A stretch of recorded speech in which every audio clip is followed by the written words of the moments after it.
Me? I was practically shaking with excitement, totally hyped to finally buy some groceries and cook. See, back when we got married, my wife felt completely useless in the kitchen. To keep her confidence from crashing, I hid my past as a world-class master chef deep in the closet, pretending to be just a regular, average Joe. But giving up cooking entirely was absolute torture. Fortunately, today she called to say she was stuck working overtime and wouldn't be coming home. To be absolutely certain, I called her up just to triple check.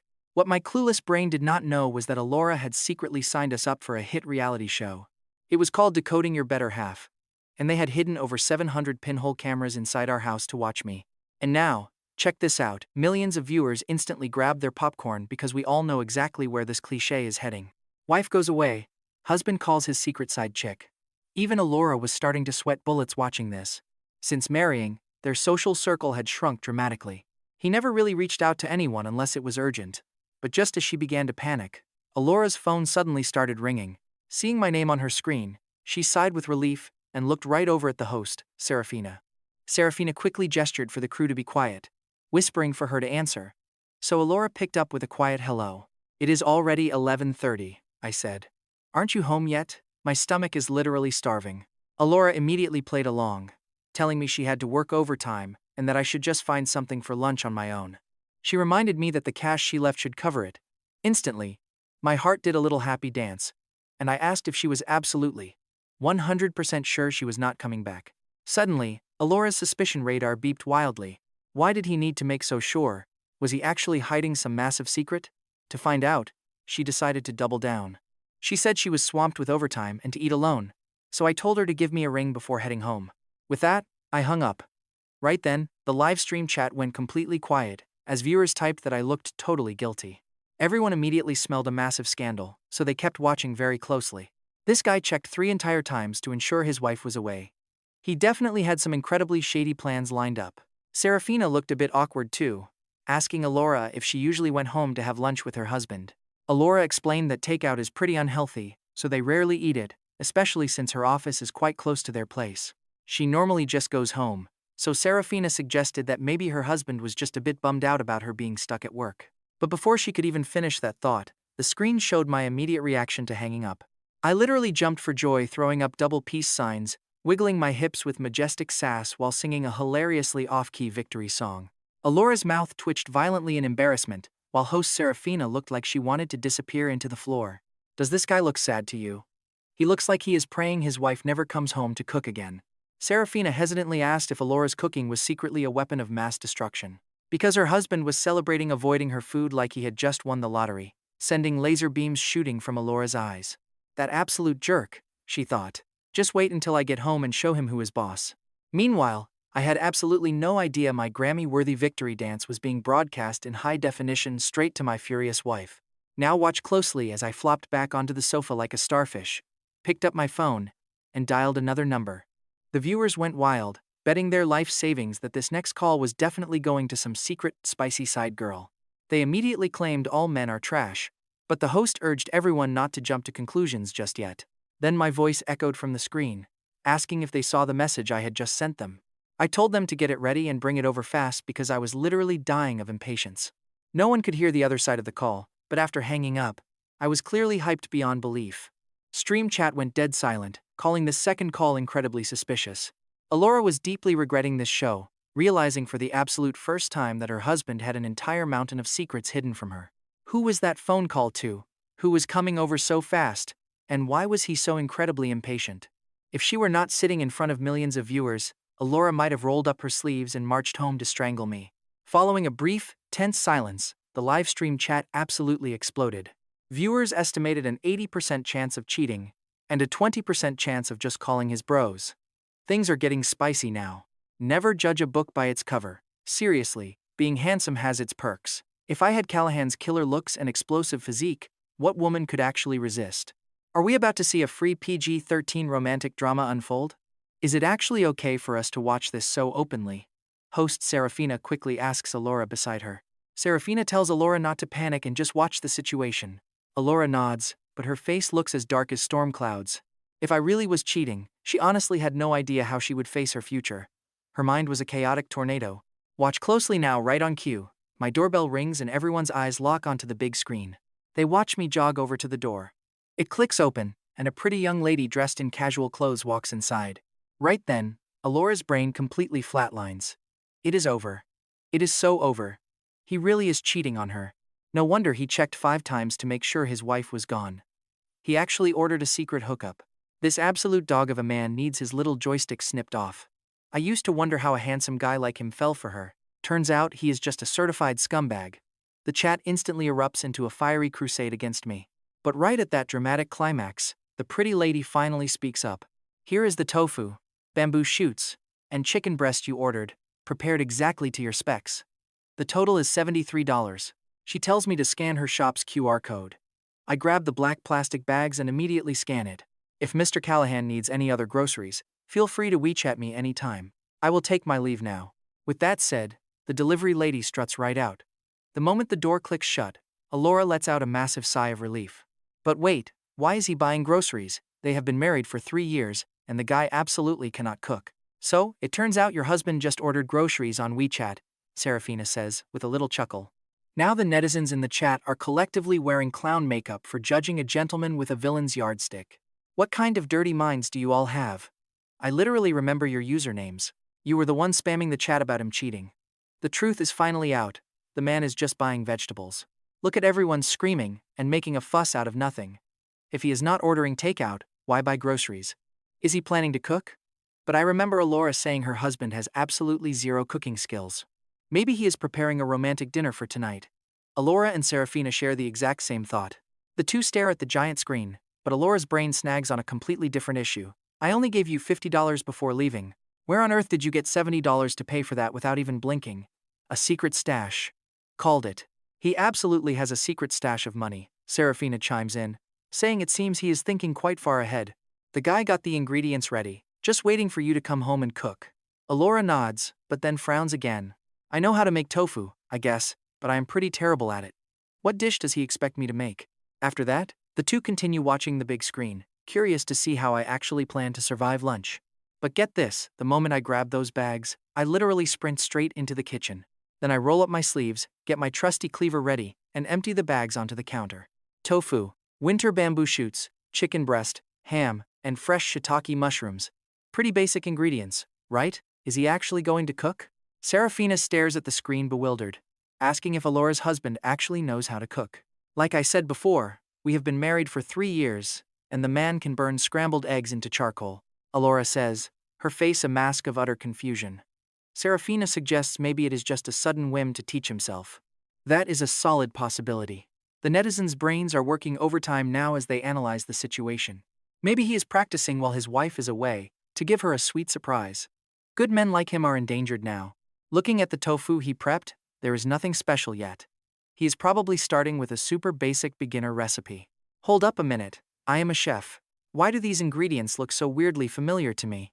Amidst the chatter, I have already tied on my apron, laying all the ingredients out neatly right in front of me. Someone with a trained eye finally catches on. That is it, they say, wondering why the ingredients look so familiar. This is literally the exact ingredient list for Wensi tofu. Yes, I felt something was totally off earlier, too. Looking at it now, this guy is actually attempting to make Wensi tofu one of the top 10 legendary national banquet dishes. Are you kidding me? An actual national banquet dish. Can this guy even pull that off? Can he actually pull this off? Honestly, nobody knows. But his ingredients are ready on the counter. Sensing a disaster, the backstage crew quickly Googled the dish and sent the details straight to host Serafina's tablet. Serafina took one look at her screen, and her eyes nearly popped out of her head. What? A national banquet masterpiece? Elara was completely stunned. Wensi tofu? Huayang cuisine? One of the top 10 national banquet dishes? No heavy spices are used for flavor here. It demands absolute, flawless precision.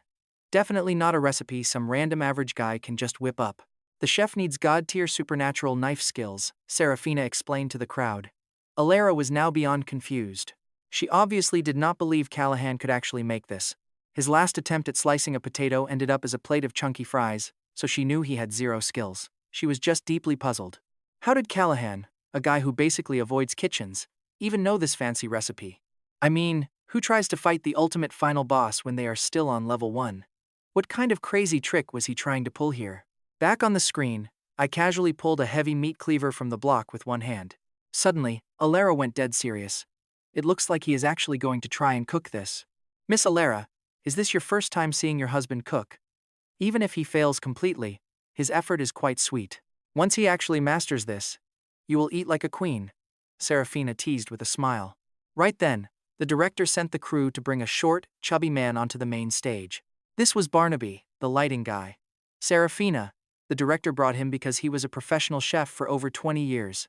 He only switched to lighting after a bad hand injury, so he is here for expert commentary. The staff introduced him, and Serafina immediately smiled. Since Callahan could not cook, this was going to be a train wreck. Having Barnaby roast his mistakes in real time was going to keep the online audience highly entertained. It would surely boost ratings. The director was a total genius at live broadcasting. Seeing the potential, he made the call. That was the real magic of live TV. Zero script. In past episodes, when faced with situations like this, the director always brought in professionals to spice things up. Barnaby, do you know Wensi tofu? I have heard of it, but never actually made it. My own knife skills were never quite that sharp, but my master used to make it, Barnaby recalled. Honestly, the actual cooking process for this dish is pretty simple. The ultimate make-or-break factor is the knife work. Looking at the screen, I have watched him from the start. If this young guy wants to learn how to cook, picking this dish is an absolutely terrible idea. It is basically a final exam for knife skills. Without that level of control, it is just mush. Right as he said that, I made my move on the screen. I boiled water first, then grabbed the cleaver. First, I cut off the mushroom stems. Every single ingredient here must be julienned into hair-thin threads. Both the tofu and mushrooms need to be blanched first. Blanching them first means he is on the right path. So he actually did some homework, Barnaby noted. That is a real chef for you. Even without making the dish, he knew the secret trick behind it. Next, I started chopping those mushrooms. But what happened next made everyone freeze, as a rapid-fire sound filled the room. My blade speed was completely supersonic. On screen, you could not even see the knife hit the cutting board. It was just a terrifying, continuous hum. Barnaby froze in sheer disbelief. He knew exactly what kind of insane monster speed that required. The director reacted instantly. Camera crew, get a close-up on the cutting board. Zoom in right now, we are going to miss it. But by the time they adjusted the camera and zoomed in, I was already done. There were not many mushrooms to begin with, but that was still unbelievably fast. He finished slicing everything in literally 3 seconds. How did he chop that? Did he just blindly chop everything into mush? Because Wensi tofu requires them to be sliced incredibly fine. But when the camera finally showed the cutting board, the entire internet collectively short-circuited. Under the lens, every single mushroom was sliced into incredibly fine, perfectly uniform threads. Even with high definition, it was hard to tell how fine they were from that distance. Did you guys actually see what just happened? I absolutely bowed down to that speed. Were my years as a chef a total lie? Shiitake mushrooms are incredibly fragile. Slicing them into fine threads is an absolute nightmare. Did Callahan seriously chop them that thin? Seriously, is this the same guy who burned scrambled eggs to charcoal? Why does it feel like we are all being scammed?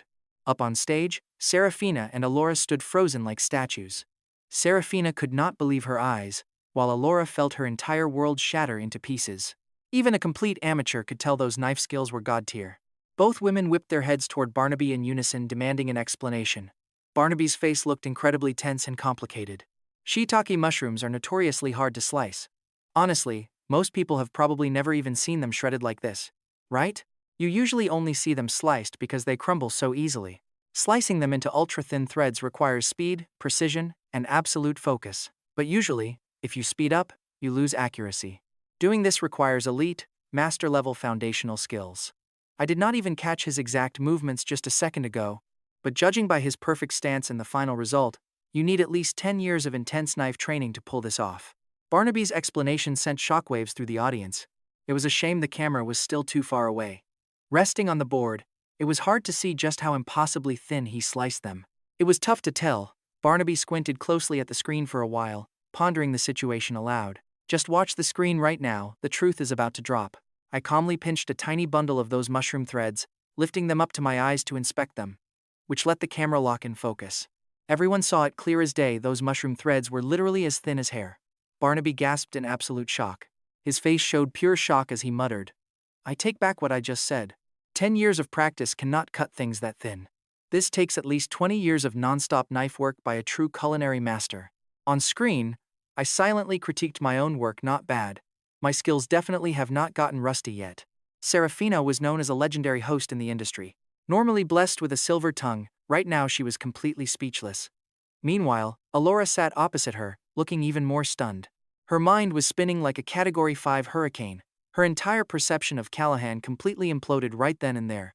We have been married for 3 years. I have been slaving away cooking for you, and you are secretly a kitchen god? Miss Elara, maybe this is just a fluke. After all, you did say he burned those scrambled eggs. Serafina tried comforting Elara, which actually made some sense. Let us keep watching. Elara muttered quietly. I will give him the benefit of the doubt for now. Let us see what else happens. I pushed the shredded mushrooms aside. Next up was peeling, washing, and slicing the winter bamboo shoots. Barnaby said it himself, every single ingredient in this dish has to be shredded, and the thinner, the better. But honestly, slicing mushrooms like that, and calling it luck, was just an insult to everyone's intelligence. Check this out, the camera operator was totally ready this time as I started slicing again. The focus was razor sharp, broadcasting the entire chopping process for everyone to witness. My blade moved so incredibly fast it became a literal blur. Calling it lightning quick is not an exaggeration. Within just a few seconds, I finished slicing the bamboo shoots, each thread as thin as a hair. Bamboo shoots are a completely different beast. Mushrooms crumble, but these shoots are tough and stubborn, making the difficulty level insane. Bamboo shoots have incredibly tough, distinct fibers. If you do not read those fibers perfectly, they will just snap and crumble instead of holding their shape. To slice them this perfectly, there is only one possible explanation: absolute mastery over the ingredient. A connection so deep that just touching it lets him instinctively map out the direction of every single fiber, combined with terrifyingly precise blade control. After stating these facts, Barnaby looked directly at Elara. His point was obvious: your husband is definitely not some kitchen disaster who does not know how to cook. He is a culinary titan with god-tier knife skills. Hearing this, Elara's breathing grew heavy. Across from her, Serafina was totally speechless. In 3 seasons of this show, they had never encountered a plot twist like this. If Barnaby was right and Callahan was truly a master chef, then he had hidden his talent far too deep. The viewers online finally rebooted their brains, commenting, I saw it clearly this time. Those knife skills are legendary. That takes way more than 20 years. I have been a head chef for over 30 years, and cannot do that. Even I can't reach that level of perfection. Seriously, this guy is way too overpowered. Imagine hiding your master chef skills for 3 whole years just to escape cooking duty. Honestly, that is pretty hilarious. He hid so deep just to be a lazy couch potato. My husband gets off work soon. I'm interrogating him to see if he's a secret master chef. At this point, the fact that Callahan knew how to cook was completely undeniable. And it seemed he was insanely skilled at it too. But just how good he actually was remained a total mystery. Watch this, because things are about to get crazy. Serafina threw out a theory, but who would actually believe that? How could a couple of years as a chef get you to this god level? Don't panic yet. Let's keep watching. Everyone. The core of Wensi tofu is obviously the tofu itself. Cutting tofu that finely is the ultimate challenge. Barnaby thought about it for a second and offered his professional opinion. The second he finished speaking, the water boiled. Callahan grabbed his chance, slapped the block of tofu down, and started slicing with blinding speed. It was a familiar scene. There was more tofu this time, so he seemed slightly slower, but it took 30 seconds. Tops. When he finished, if you did not look closely, you would think it was just a pile of mashed tofu paste.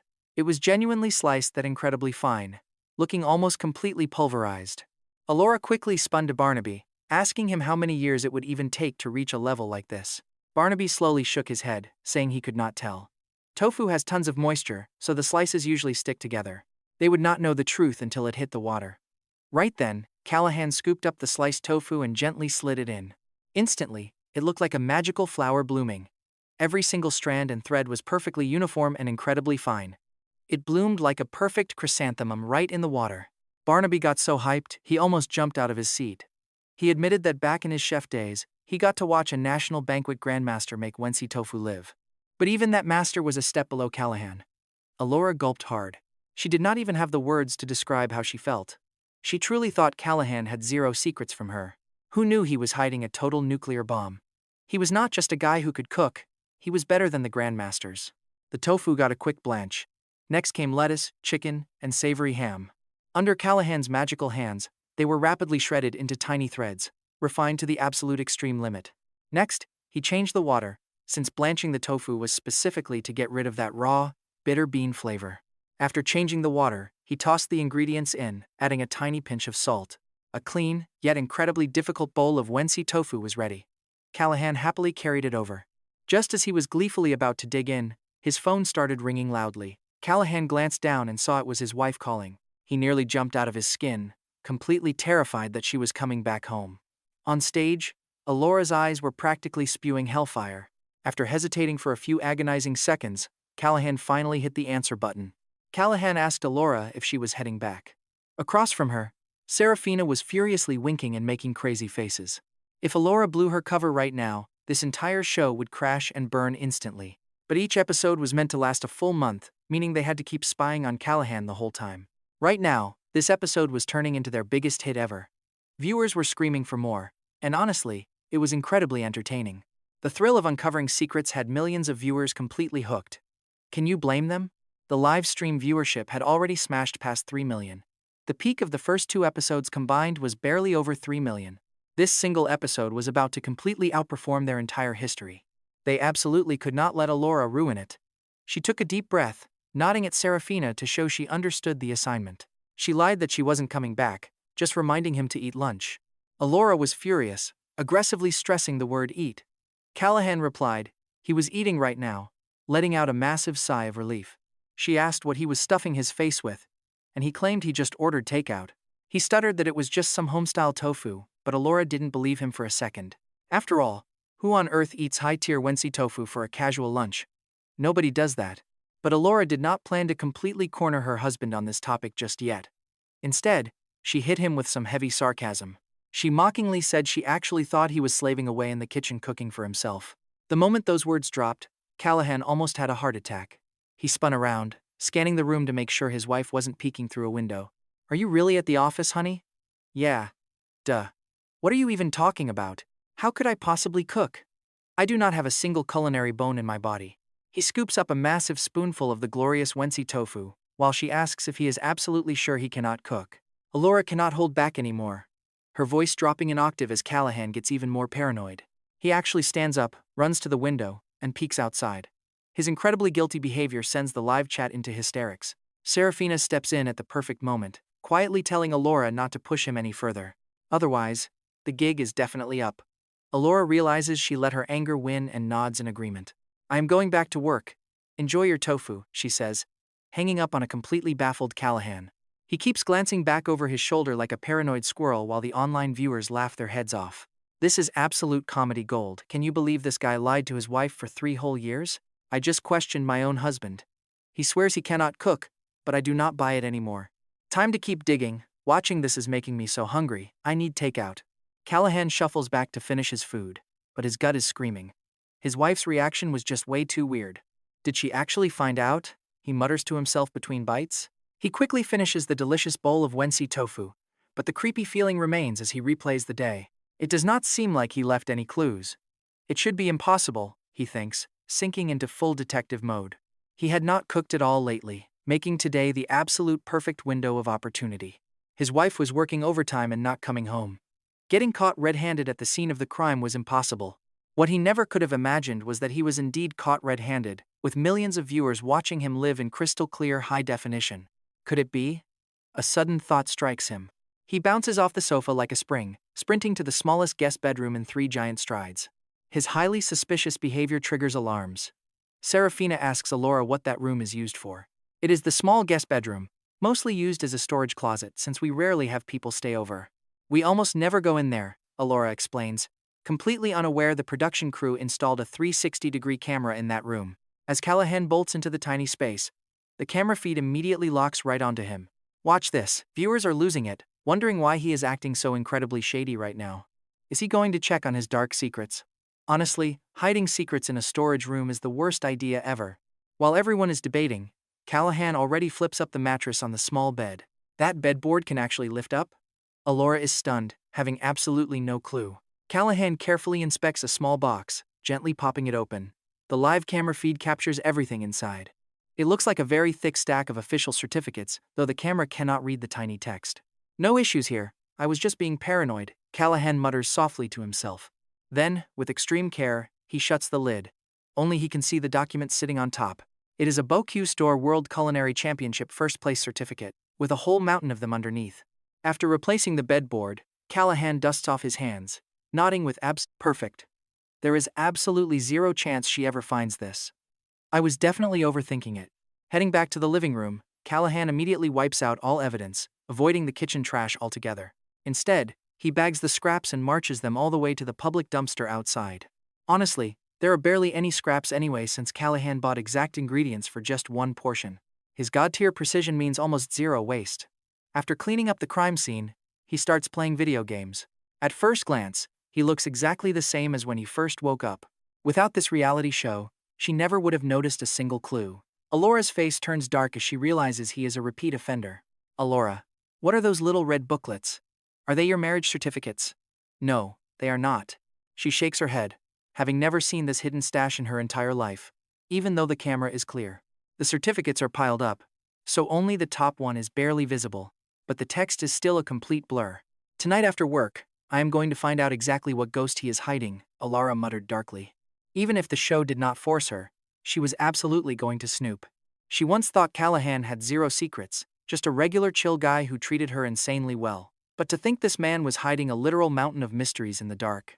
Meanwhile, our boy Callahan is completely clueless. Talk about a massive storm heading his way. He was just happily mashing buttons on his controller, which was not very exciting to watch. So Elara and Serafina started chatting just to pass the time. With the cooking segment over, there was nothing left for Barnaby to analyze, so he headed backstage. Serafina told Elara that while they did not know about those certificates yet, she would surely find out tonight, then asked how they met. Elara said it was about 4 years ago, meaning they dated for a year before getting married 3 years back. Serafina kept digging for gold, asking what Callahan did for a living when they first met. Elara replied that he was already a freelancer, and she never really cared to pry into his past before that. She recalled that during their casual chats, she never once heard him mention what he did before. Looking back, their time together was not a wild roller coaster, but Callahan always treated her like absolute royalty. In their quiet everyday life, neither of them really liked noisy, chaotic scenes. Plus, Callahan had a solid income and Elara held a high corporate position, making their life highly comfortable. With zero drama, Elara believed she knew Callahan inside out, only to now realize he was basically an undercover agent, though not with bad intentions. Faking it for 3 years just to dodge kitchen duty was a petty motive that almost made Elara laugh. Right now, the biggest mystery lay in those hidden certificates. Elara made up her mind to completely rip the lid off this mystery box tonight. For the rest of the afternoon, Callahan did nothing suspicious, literally just going to sleep when he got tired of gaming. Just before Elara was due to get off work, he slowly opened his laptop to do actual freelance work. Watching him made Elara's blood boil even more, especially after reading his clients' desperate comments. They were practically begging him to finish, yet he took his sweet time, prompting Elara to finally drive home. The show kept broadcasting, running the live stream straight through until 10 p.m. While Serafina would sign off and head home, the surveillance equipment kept recording 24/7. Naturally, once night fell, the cameras in the bedroom were remotely shut off. Otherwise, any late-night wrestling would turn into an adult broadcast. Elara yelled that she was home as she unlocked the door. Callahan trotted out in baggy shorts, asking his wifey what fancy dinner she was cooking because he was starving. He asked completely out of habit. But the moment he mentioned cooking, Elara's rage meter shot straight into the red. She thought how he had the nerve to ask for food after stuffing his face with national banquet dishes at noon. Did he even think about her? Suddenly, memories hit Elara. She remembered countless times she had pouted to Callahan, whining for something delicious to eat. Magically, a feast would be waiting, which Elara always felt was too good to be normal takeout. Callahan always claimed he bought the food from a high-end restaurant. Yet even after a long trip home, they tasted divine, and though Elara had tiny suspicions, she never overthought it. After all, Callahan was the guy who burned eggs to charcoal, meaning those feasts were definitely cooked by him. Absolutely. 100% true.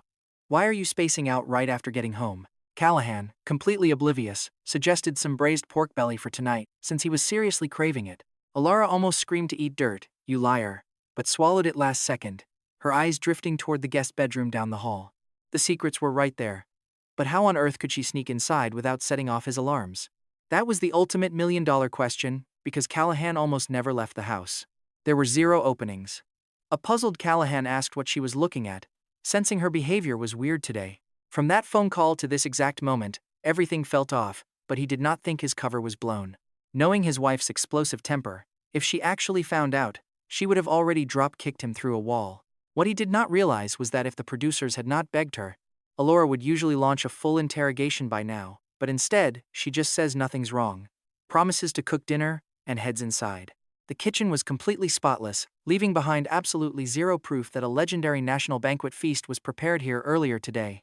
Every single food scrap from this morning had been totally erased by Callahan.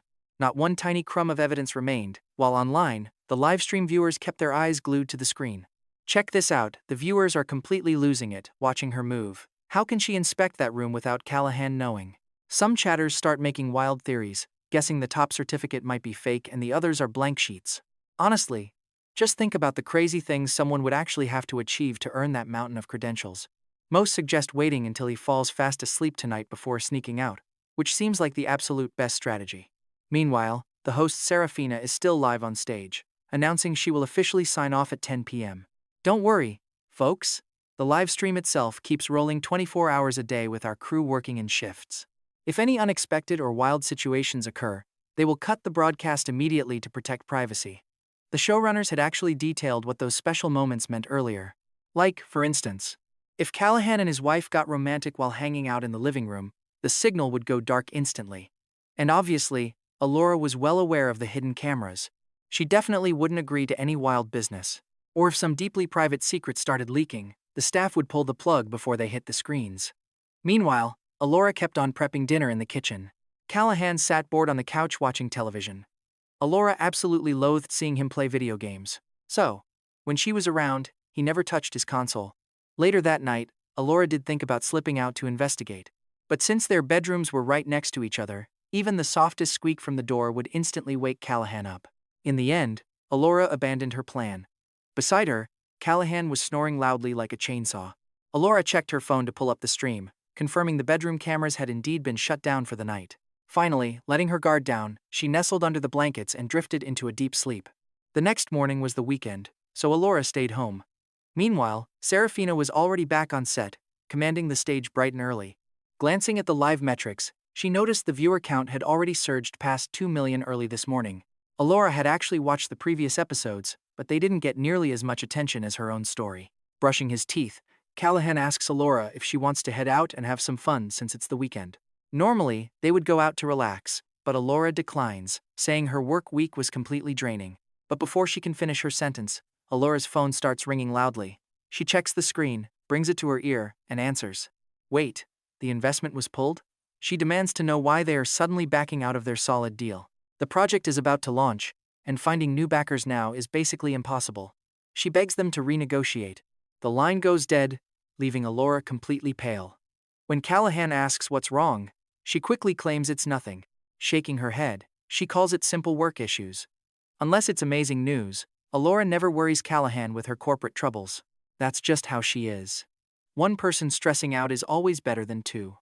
Besides, telling Callahan wouldn't fix her project's massive crisis anyway. Knowing how incredibly stubborn Elara can be, Callahan wisely decides not to push her. She casually mentions she really wants some special pastries from Xavier's sweet pastries shop for the weekend. He asks if she means the shop in the West District. Elara nods, locking her eyes on him with puppy dog eyes. You have to respect the absolute hustle here. She forgets her work, stressed completely to focus on prying open Callahan's locked treasure box. This pastry shop was located far away in the West District. While it wasn't a cross-country drive, a round trip would take at least half an hour, giving Elara a perfect window to launch her sneaky mission. Meanwhile, Callahan is completely clueless that his highly guarded secrets are mere seconds away from being exposed. He agrees, deciding to grab some breakfast on the way, and asking Elara how many sweet pastries she wants, to which she requests 3. He playfully tells her to rest as her humble servant promises to return swiftly. With that, Callahan throws some clothes on, grabs his car keys, and sprints right out the door. Elara watches his car leave like a sniper, scanning the area. The moment he exits the complex, she tiptoes quietly toward the guest bedroom. Pushing the door open, Callahan's 5-year-old secret is finally within her grasp. Witnessing her tactical masterclass, the online chat erupts with massive cheers. It is an absolute genius plan to send him on a side quest. She can finally hunt for his secrets without looking over her shoulder. Honestly, I cannot wait to see what happens next. Go on, pull out that hidden box already. We are all sweating here, just praying he does not decide to turn around and come back. Meanwhile, Callahan was already far from the house, driving away down the highway. Naturally, the television crew lost track of his car. Pushing deeper into the West District, he grabbed his phone and dialed a private number. A moment later, his voice went ice cold as he ordered someone to investigate something for him. He wanted to know who dared to upset his wife. Meanwhile, Elara slipped back into the quiet bedroom, which looked exactly like yesterday. Approaching the tiny bed, she copied her husband's moves from before and threw back the thick, dusty mattress that had been abandoned for ages. Beneath it lay the wooden board. It was pretty heavy, but she used all her strength to lift it up. It took a lot of effort to hoist, but right there on the front side, the little box was waiting. Balancing the heavy frame with one hand, she reached out with her other arm to grab the mysterious container. She was literally putting her back into finding out what Callahan was hiding. Pulling the box free, she dropped the wooden frame, took a huge breath of relief, and headed out to collapse onto the sofa. She set it down right on the table, where the television cameras had a much closer, crystal clear view. Talk about a front row seat. Exposing her husband to millions of viewers felt a bit sketchy. But this was a reality show, and she still held a grudge, so she went for it anyway. Online viewers held their breath, staring with absolute laser focus at the screen. With a soft click, the lid popped open. Inside sat the same pile of paper certificates from yesterday. Lifting the first one, some bold text immediately caught her eye. It read, Bocuse d'Or World Culinary Championship, First Place Certificate of Honor. She had no clue what Bocuse d'Or actually meant, but she understood the rest. A culinary championship meant a high-level cooking contest. Her husband had won a cooking competition. Naturally, the live chat absolutely exploded like a fireworks factory. What kind of competition is this? Does anybody recognize this name? Oh my god. Seriously, guys, even if this was just some local city cook-off, taking first place is legendary. My prediction was totally spot on. Callahan is not just a decent cook. Far from it, the man is a literal grandmaster in the kitchen. No wonder he could whip up a national banquet dish yesterday. With those terrifying knife skills, he is an absolute beast. Wait, hold on, I just searched this online.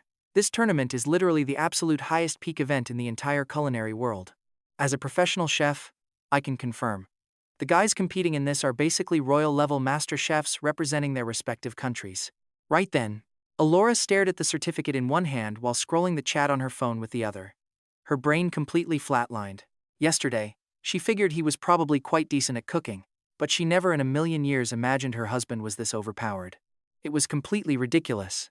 Her quiet husband was actually a world culinary champion. The host, Serafina, was completely speechless. Their show had never run into a situation quite like this before. Could Callahan have just printed out a fake certificate to satisfy his own ego? Her theory actually made some sense. Hang on for a second, everyone. Our production staff is pulling up the official records right now. An elite global event like this should have a Hall of Fame on their official website. Give us just a moment. After listening to the director buzzing in her earpiece, she quickly announced they found it and told everyone to watch the screen. The control room immediately flashed the newly found data right onto the massive stage screen. Up on the display was the official webpage of the Bocuse d'Or World Culinary Championship. Right on the roster of past winners, Callahan was listed in first place, and there were even photos of the top 3 champions. The picture next to his name featured a young guy in a pristine white chef's uniform who looked incredibly similar to her husband. While he is still a young man now, the photo showed him back in his late teens. He wore a towering chef hat, posing with absolute confidence. Records showed this world championship is only held once every 3 years. Callahan actually competed in the event 2 cycles ago, meaning 6 years back. At just 19, Callahan had become the youngest champion in the entire history of the tournament. Reading the details aloud, Serafina felt like she was trapped in a total fever dream. How does a guy with god-tier legendary status in cooking spend years pretending he cannot even scramble a couple of eggs? This guy was hiding deeper than the ocean. Elara saw the stream, watching the data reveal itself. Staring at the photo of Callahan in his sharp chef uniform, he looked like a stranger. Was this really her husband? I checked the official site too, and it is 100% real. This is insane. We all hide our secret cache like a ninja, yet our wives find it. This legend hid his whole identity for 5 years. Could someone have built a fake website overnight just to troll us? Impossible. I literally called the official Bocuse d'Or hotline. I verified it, and it is legit. Quick, look at the other certificates sitting underneath. Elara quickly snapped out of her shock, hastily setting down the Bocuse d'Or Championship certificate. She grabbed the rest of the stack and spread them across the table. The screen showed a blinding array of credentials: National Grandmaster Chef, 3-star Michelin Chef, and first place in the International Culinary Olympics. Michelin special guest judge, vice president of the National Culinary Association, and global youth chef champion. Just the championship and honor certificates numbered 13. And these are the ultimate top-tier credentials chefs would sell their souls for. There were nearly 10 of them. Elara was completely shell-shocked. A 3-star chef? A national Grand Master chef? The vice president of the National Culinary Association? A Michelin guest judge? What kind of alternate universe was she in? Elara suddenly noticed 2 documents at the very bottom that looked completely different from the rest. She unfolded one of them. To her absolute horror, it was an official national banquet invitation. It read, "We hereby invite Mr. Callahan to serve as the executive chef for the national banquet." Elara swallowed hard. The live stream chat froze instantly, as if time had stopped. Dead silence. Are you guys seeing this? There are no words left to describe Callahan. This is not just knowing how to cook. This guy is a literal god in the kitchen. Oh my god, are all these certificates really his? I just checked every single one. The digital footprints are completely real. It really is Callahan. I have been a chef for decades. How did I not know our own association's vice president? It really is Callahan. Back on stage, Serafina finally realized the gravity of the situation. This was a monumental superstar guest, and they treated him like a nobody. Would this cause a massive international incident? A man holding this many elite titles was no ordinary civilian. He probably knew the most powerful people around. Just then, the director relayed another update. Serafina shuddered. Everyone, please stay calm. We just received a phone call from Editor-in-Chief Wang of the top national culinary magazine, National Chef. Editor Wang explicitly stated Mr. Callahan was inducted into the National Chef Hall of Fame 7 years ago. He is one of the 12 Supreme Grandmasters. Do you understand what that implies? It means Mr. Callahan made legendary historical contributions, elevating cooking from a simple skill into pure high art. It is not just about making tasty food anymore, and the person at the center of this storm was Elara. She never imagined that the husband she lived with for 3 years possessed such an absurd, terrifyingly powerful background. This was too scary. Right then, Elara felt genuine anger bubbling up. What happened to trust between husband and wife? Something this massive, and he kept her in the dark just to avoid doing dishes? He literally never cooked. On the rare occasion he did cook, he secretly ate it himself. Saying Elara was furious is an understatement. Miss Elara, please do not get too upset. Since Mr. Callahan is this incredibly capable yet chose to hide, he must have some unspeakable difficulties. Serafina tried to defuse the bomb, but honestly, that felt weak. What kind of tragic secret could a world-class chef possibly have anyway? She silently gathered the certificates, putting them back in the box. After sitting in silence, she let out a sigh. Deep down, her brain was already making excuses. She wanted to believe he had some tragic, compelling reason. She was on the absolute verge of exploding, but decided to bottle it up. She needed to see what else Callahan was hiding from her. She used to believe she knew him completely. No way he has dark secrets. If anything, it is just a secret stash of cash, nothing too serious. But now this was code red. She walked into the bedroom, lifted the bedboard, and hid the box back. Maybe because she exerted too much strength earlier, the wooden board felt incredibly heavy. Once the box was secured, her exhausted arms suddenly gave out. The massive board crashed down. Elara dodged fast. Too slow. Her finger got badly sliced. It was just a small cut, but seeing the blood made Elara feel incredibly hurt. 3 years of marriage, and she had never kept a single secret from Callahan. Yet Callahan kept this massive secret. Not a word. He hid it perfectly. The more she pondered, the more furious she became. She collapsed onto the sofa, tears of utter betrayal streaming down her face. Plop, plop. On the screen, the panic chat went into absolute overdrive. Don't cry, Elara. I bet Callahan has a tragic past or got sick of being in the spotlight. He probably just wanted a normal life. Plus, he literally treats Elara like a total princess. Isn't that enough? Honestly, if a guy can hide a secret this massive, he is definitely hiding other things. The chat flew by like a wild blizzard. Pure chaos. But Elara closed the app, weeping silently on the sofa. Right then, his voice rang out. Wifey, I am back. 5 sweet, hot pastries, fresh from the oven. He is back, guys. The tension right now is completely unreal. Is Elara about to go Super Saiyan? If it were me, I would seriously nuke the house. He is trash for not even cooking. I cook for my husband, so I totally see you, toxic girl. Is it great when he cooks, but tragic when a woman does? The comments scrolled absolutely furiously.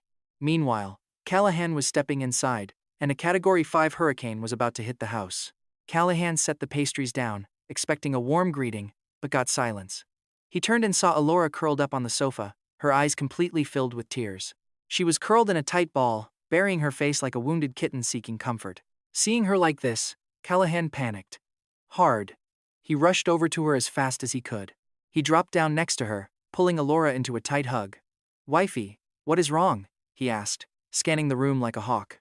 The room seemed completely normal, but when he looked down at Elara, he suddenly spotted her bloody finger. She had not even wiped the blood off. It was just a scratch, but left uncleaned. It bled a lot. "You are hurt," Callahan panicked. He gently laid Elara down and dashed to the cabinets, rummaging wildly. Clang, bang, crash. "Hang on, wifey, I swear, the first aid kit with the bandages was right here. I will fix it in a second," he panicked. But the more frantic he got, the more mistakes he made. "Where did it go?" he grunted. He sprinted to another cabinet, yanked a drawer open, and tore through it. No more tears. Elara raised her head and stared blankly at Callahan. Seeing him sweat bullets out of pure panic for her, the fury in her heart suddenly cooled down. "Found it," he yelled. He cheered triumphantly. Callahan sprinted back to her, clutching the kit, and dropped to one knee. He quickly pulled out a medical wipe.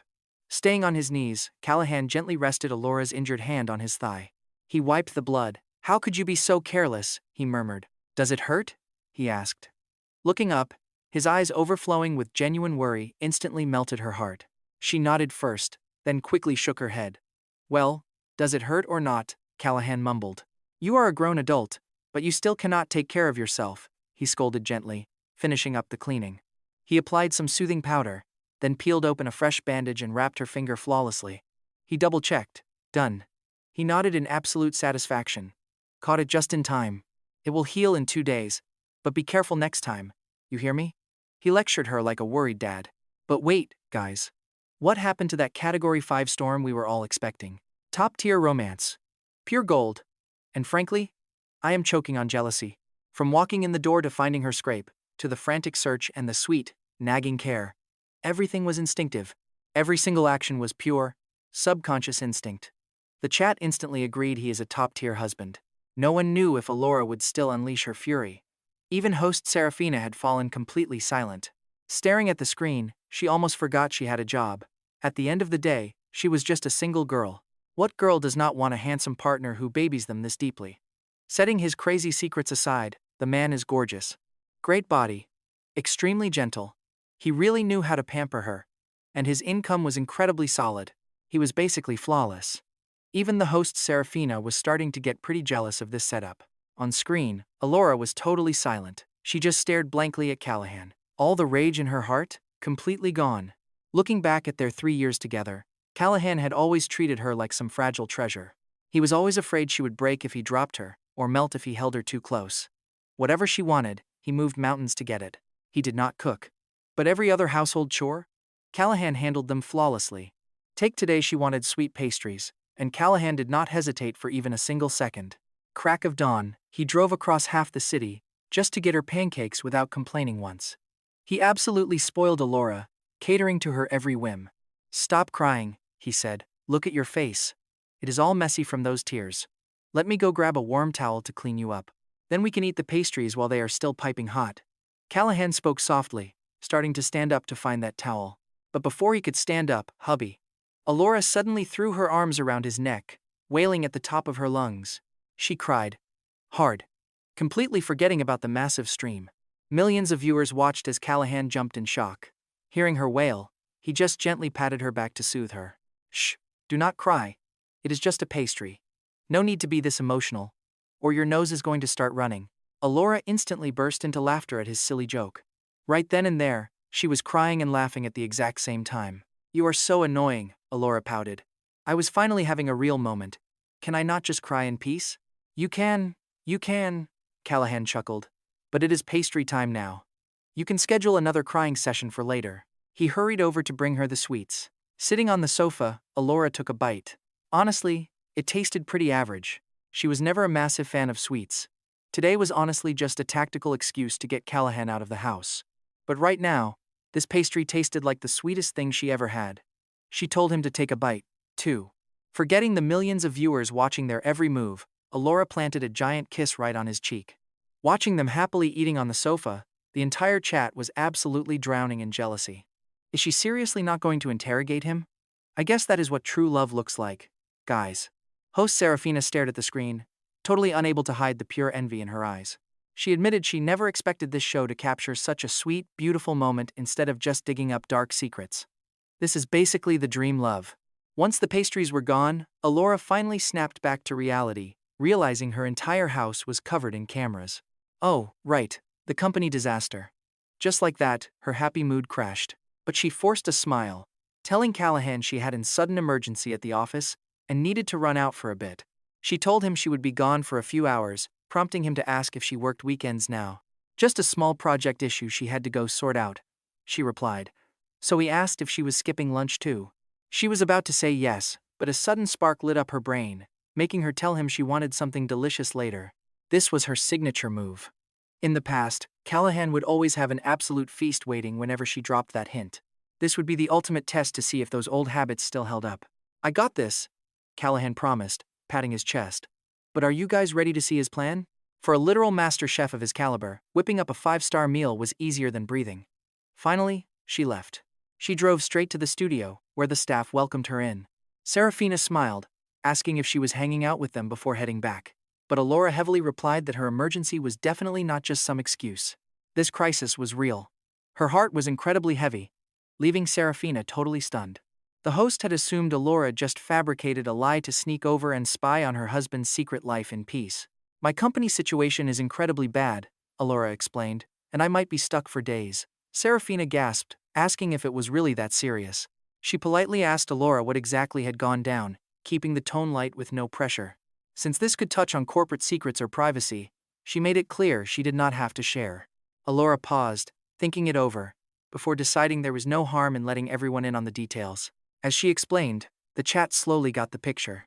She was a mid-level manager there, definitely not a rookie, but not the boss. Lately, they had been preparing a massive project for 6 straight months. They were literally days away from launch when the investors suddenly bailed. All their preliminary setup and prep had already burned through a massive mountain of cash, manpower, and resources. Losing their backing now meant absolute, catastrophic ruin. Sure, they breached the contract and owed major penalties, but they vanished. Tracking them down would take forever, and freezing the project just was not an option. Too many people were counting on this launch. Plus, the contract with third-party vendors gave them less than a single week. If they missed that deadline, Elara's company would get hit with brutal breach of contract penalties. The fallout would be devastating. The company's survival had to come first. Please go handle it. Elara, you can still watch the broadcast on your phone, Serafina said, her face looking completely serious. Even though she was just a host who didn't understand business, hearing Elara explain it made it clear this was a massive life-or-death crisis.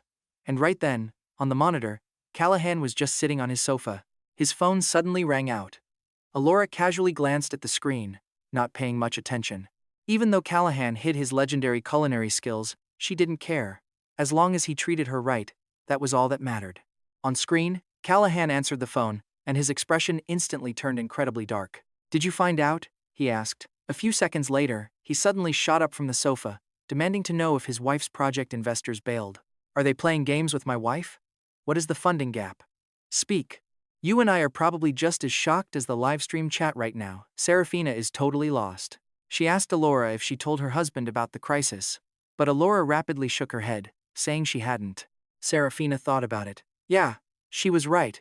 The livestream had been running non-stop, unless she somehow told him in the bedroom last night. But judging by Elara's sheer shock, that definitely was not the case. And Callahan clearly just found out from this call. Where on earth did he get this info? Serafina asked if she had any idea who was calling her husband.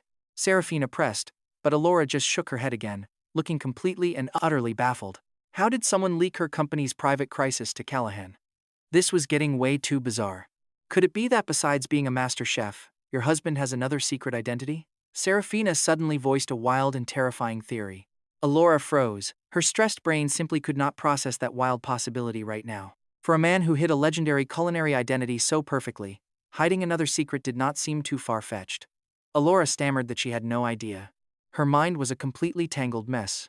She believed Callahan had his reasons for hiding, but now this reality show was peeling back his secrets, layer by terrifying layer.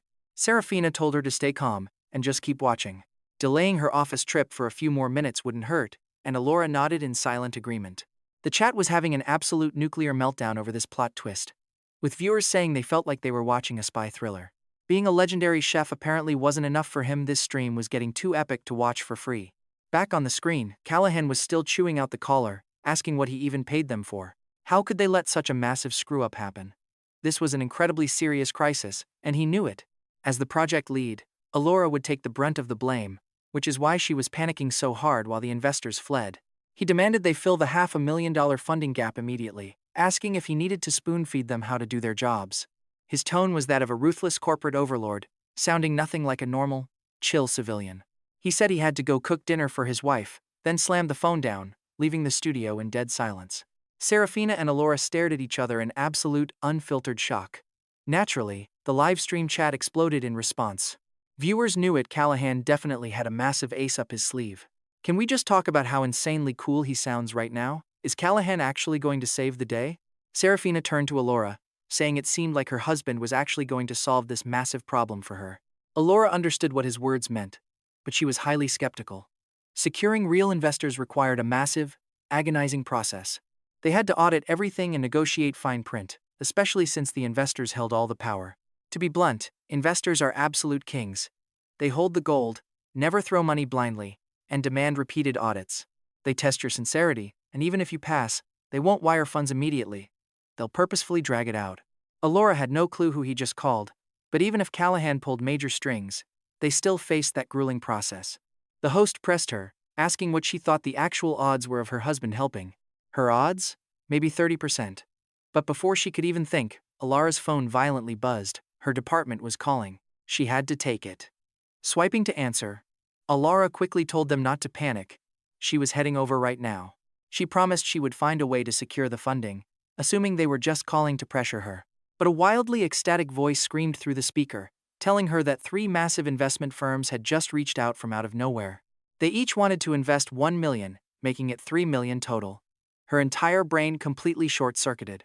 Mechanically, she turned her head to stare at the screen. Over there, I was casually making another phone call. I was just ordering fresh vegetables. Honestly, Elara did not give a damn about whatever groceries I was buying. She only cared about the insane call she just received, especially since her phone was still on loudspeaker. Those ecstatic screams echoed across the entire studio. Instantly, millions of livestream viewers went completely silent. Now check this out. Did he seriously just pull that off? 3 million secured in mere minutes. How terrifyingly powerful are his connections? Many in the chat refused to buy it, calling it a coincidence. Maybe they just stumbled onto the project. But the timing was too perfect. Then, her employee asked cautiously, asking if she was still there. The voice finally snapped Elara back to reality, praising her as incredible. They had begged for a $500,000 investment for months, and she casually pulled in $3 million. As they begged to know how she did it, Elara was totally lost, asking why they thought she was the one behind it. Simple. When the investors called, the very first thing they asked was if this was her project. The employee explained that they did not even care about the project details. They literally just threw money at her name. Elara stood frozen. She slowly turned her head to look at me on the screen with deep, complicated eyes. Even if she hated to admit it, this was almost certainly the direct result of my single phone call. Suddenly, the employee gasped that a fourth firm just called. They wanted to add another $1 million and demanded to sign contracts immediately. Elara gritted her teeth, telling them to lock the project down, no matter what. Launching it was the top priority. She demanded the names of those firms, and her employee quickly agreed. But then, a fifth firm started calling. Hanging up to text the list, the line went dead, leaving Elara trembling in utter shock. In mere minutes, their funding went from a $500,000 gap to a $5 million flood. This was completely unnatural. It had to be Callahan's doing. But how could one single phone call wield such incredibly massive power? While her mind screamed, Serafina was also losing it on stage. The entire episode had derailed from reality. Elara held up her phone to show the list, asking Serafina if she could run a background check. They could check the corporate registry, but many major companies hide their real owners behind complicated shell entities. Serafina explained, quickly calling up their resident financial expert, Thaddeus. Pushing up his glasses, Thaddeus warned Elara that if her husband had ties here, a public registry would show nothing. Hidden ties are never documented. Still, Elara pleaded for him to check anyway. Serafina introduced him as Thaddeus, the guest expert from the Financial News Network. He was a total bloodhound for corporate data, Suddenly, he froze mid-typing and yelled that he found something. Callahan Holdings. Instantly, everyone's eyes locked onto him like heavy sniper lasers. The camera zoomed in for a close-up as Thaddeus pushed up his glasses, calling these firms highly aggressive venture capitalists. They were massive domestic players. Among them, Crimson Redwood Capital and Global Silver Investments listed Shuguo Chang as their legal representative. The others listed Wu Lei, Xingyun Luo, and Jia Wangliang. He asked Elara if any of those names rang a bell. Blankly, Elara shook her head. She had never heard those names once in her life. But she definitely knew Crimson Redwood Capital, the massive mega firm that famously invested in TikTok. They would never look at a tiny company like hers. And honestly, the live stream chat absolutely lost their minds over this shocker. Incredibly suspicious. Was Callahan really the one pulling all these strings? If he had such godlike power, why was he cooped up writing web novels? But viewers remembered, the man was a 3-star Michelin chef. Making money was probably a joke to him, and knowing major Wall Street titans seemed completely effortless. To a giant like Crimson Redwood, $1 million was pocket change. Still, they had zero hard proof. After all, nobody actually knew these shadowy financial titans in person, making it totally impossible to prove I was the puppet master. Serafina couldn't hold back, begging Mr. Thaddeus to dig a little deeper. No way, having the truth so close yet totally out of reach was pure torture. Thaddeus frowned deeply. 5 massive investment firms swarming a tiny project at once was insanely weird. But the terrifying part was yet to come. Everything happened seconds after my quick phone call. It sounded like some crazy sci-fi movie. But you just couldn't ignore the dots pointing right back to me. Elara was completely overwhelmed. The massive investment crisis was magically solved, but her heart was in absolute turmoil. Thaddeus suddenly offered to help, mentioning he had a close friend who was basically a financial god. This guy could easily dig up secrets hidden from public records. Hearing him call in this massive favor, the chat completely exploded. Serafina politely thanked him, saying they would really appreciate his help with this. Thaddeus dismissed the thanks with a wave, glancing at the screen where I was just casually waiting for groceries. Not acting. His own burning curiosity was literally eating him alive. Who was this ordinary chef anyway? If these crazy theories were right, he was a living god. It is no trouble at all. He promised to call right now, dialing the number and immediately slapping the phone on speaker. His friend answered, asking what brought him around. Thaddeus admitted he was filming a show and needed a massive favor. The friend laughed that Thaddeus asking for help meant hell was freezing over. He told him to shoot. Thaddeus asked him to run a background check on Crimson Redwood Capital and several others to see who was pulling their strings. Dead silence. The person on the phone went quiet for several tense seconds before finally speaking with a dead serious tone. He asked why Thaddeus was digging. Thaddeus blamed professional curiosity, but his friend snapped that there was no need to dig. They are connected. They look like rival titans on paper, but they are actually just branches of one single parent corporation. Subsidiaries? Thaddeus gasped in absolute shock. A massive giant like Crimson Redwood was just a branch? Apparently, they all answer to a ghost conglomerate called Callahan Holdings. This ghost corporation almost never shows its face. But wait for it. The live chat instantly detonated. If the giant company is actually named after him, everything aligns. But this hidden identity is honestly too terrifying. Thaddeus breathed heavily, asking what he knew about Callahan Holdings. The friend admitted they operate entirely in the shadows. Then he remembered a rumor about their top boss's name. Instantly, Thaddeus, Serafina, and millions of viewers held their breath. The caller tried to remember. Right, the boss shares the company's name. His name is Carlos Callahan. Yeah, that is the guy. The absolute apex predator of the entire domestic investment world. Crimson Redwood is just one of his little toys. Everyone stared at the screen, where I was still waiting for food. No way. It felt totally impossible to connect this chill guy to a ruthless financial beast. Is he certain? The friend was pretty sure, but knew nothing else. He is just a phantom who is rarely ever seen.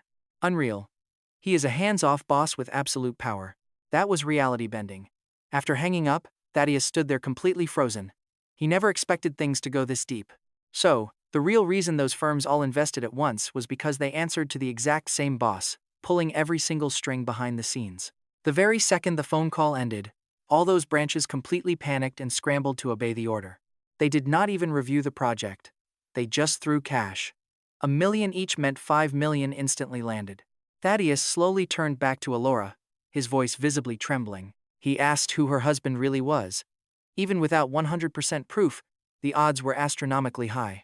As a finance expert, he knew better than anyone just how terrifying a massive financial cartel could truly be. Panic mode.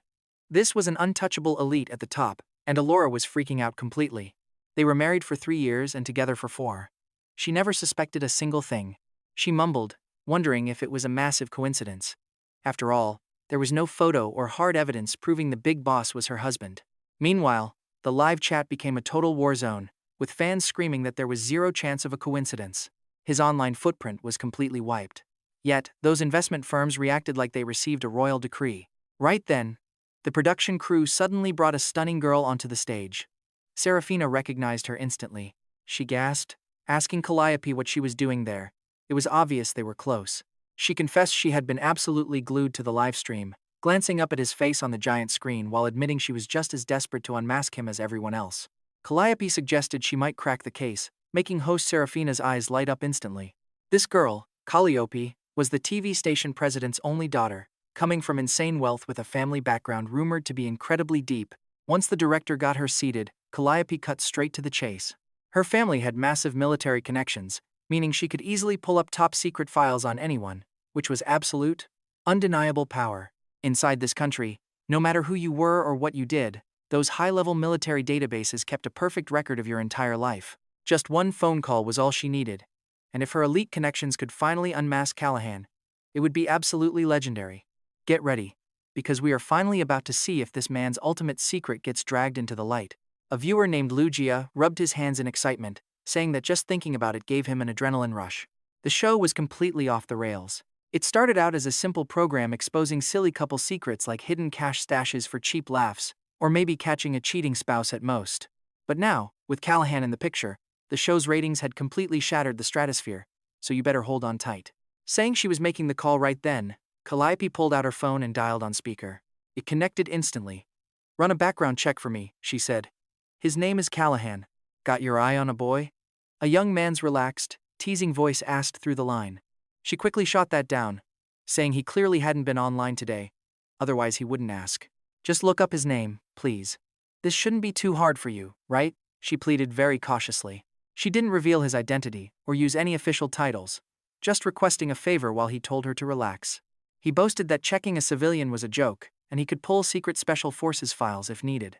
"Give me a minute," he said, then hung up.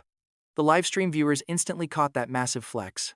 Calliope's family background was pure titanium, casually dropping favors like it was nothing. It really looks like Callahan has nowhere left to hide now. Talk about an intense moment. He knew the guy on the phone was a massive heavyweight, since having the security clearance to pull secret special forces dossiers was a level Thaddeus could only dream of reaching. So, he wisely chose to keep his mouth shut, while host Serafina also kept things highly professional. She didn't pry at all, simply waiting for the verdict, while Elara stared at the screen with incredibly mixed feelings. Meanwhile, Callahan was just peacefully preparing fish in the kitchen, completely oblivious to the absolute storm headed his way. While Elara stared at the ingredients and suddenly realized something. She announced she knew exactly what dish he was preparing, making Serafina ask if she was sure. Elara explained that whenever she wanted a special meal, she would come home to this exact dish, which he always claimed was takeout from some high-end restaurant. But now she knew he cooked it himself. Watching him handle the fish, her eyes sparkled with excitement. She recalled him calling it squirrel mandarin fish, which happened to be her absolute favorite meal. Offstage, the lighting technician Barnaby heard this name and practically leaped out of his chair, yelling about another national banquet dish. The entire crew was stunned, but the director acted fast.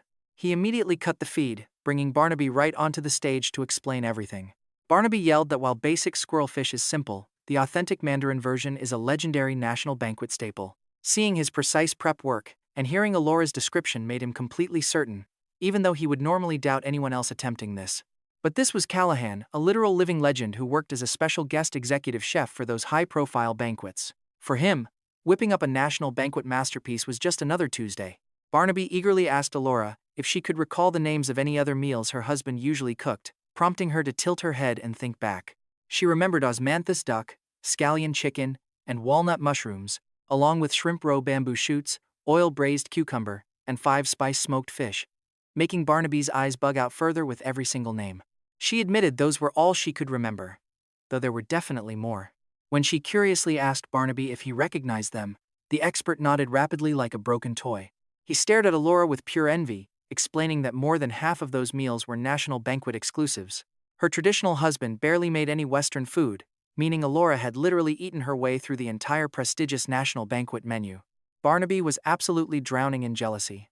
Imagine a regular civilian getting to eat national banquet feasts every single day, cooked by her own husband. What kind of crazy fairy tale treatment was this? The live stream chat exploded once again. What is even going on? Callahan hid his identity. Sure. But he secretly fed his wife the entire national banquet menu. This man is so aggressively romantic. Why can't I find someone like that? Elara just listened, completely in a daze. She had zero clue. Those meals she casually praised? Actually world-class masterpieces. Sure, they were incredibly delicious, but she always assumed I just picked them up from some pricey restaurant. To think, he painstakingly made them all himself. In that moment, Elara's heart melted into a warm puddle. It did not even matter what Callahan was hiding anymore. Right then, Calliope's phone rang loudly. The entire studio and millions of viewers instantly fell dead silent. My ultimate secret was about to be dragged into the light. The second the call connected, Calliope impatiently asked if they found it. A deep male voice echoed from the phone, confirming they found it. Every single viewer held their breath. They were seconds away from learning my true, godlike identity, and honestly, we are all dying to know the truth. Billionaires just love playing these weird games. But amidst that suffocating anticipation, the man on the phone suddenly burst out laughing. This Callahan guy is actually just a completely average dude. He thought they were tracing some shadowy VIP. Calliope's face became a giant question mark. An average dude? Then how do you explain Callahan Holdings?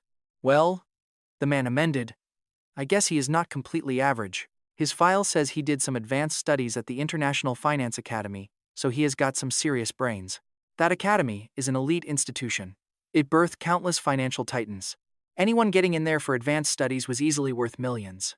Nodding, Calliope thanked him and hung up the phone. Host Serafina finally opened her mouth to speak, telling the audience she had a theory.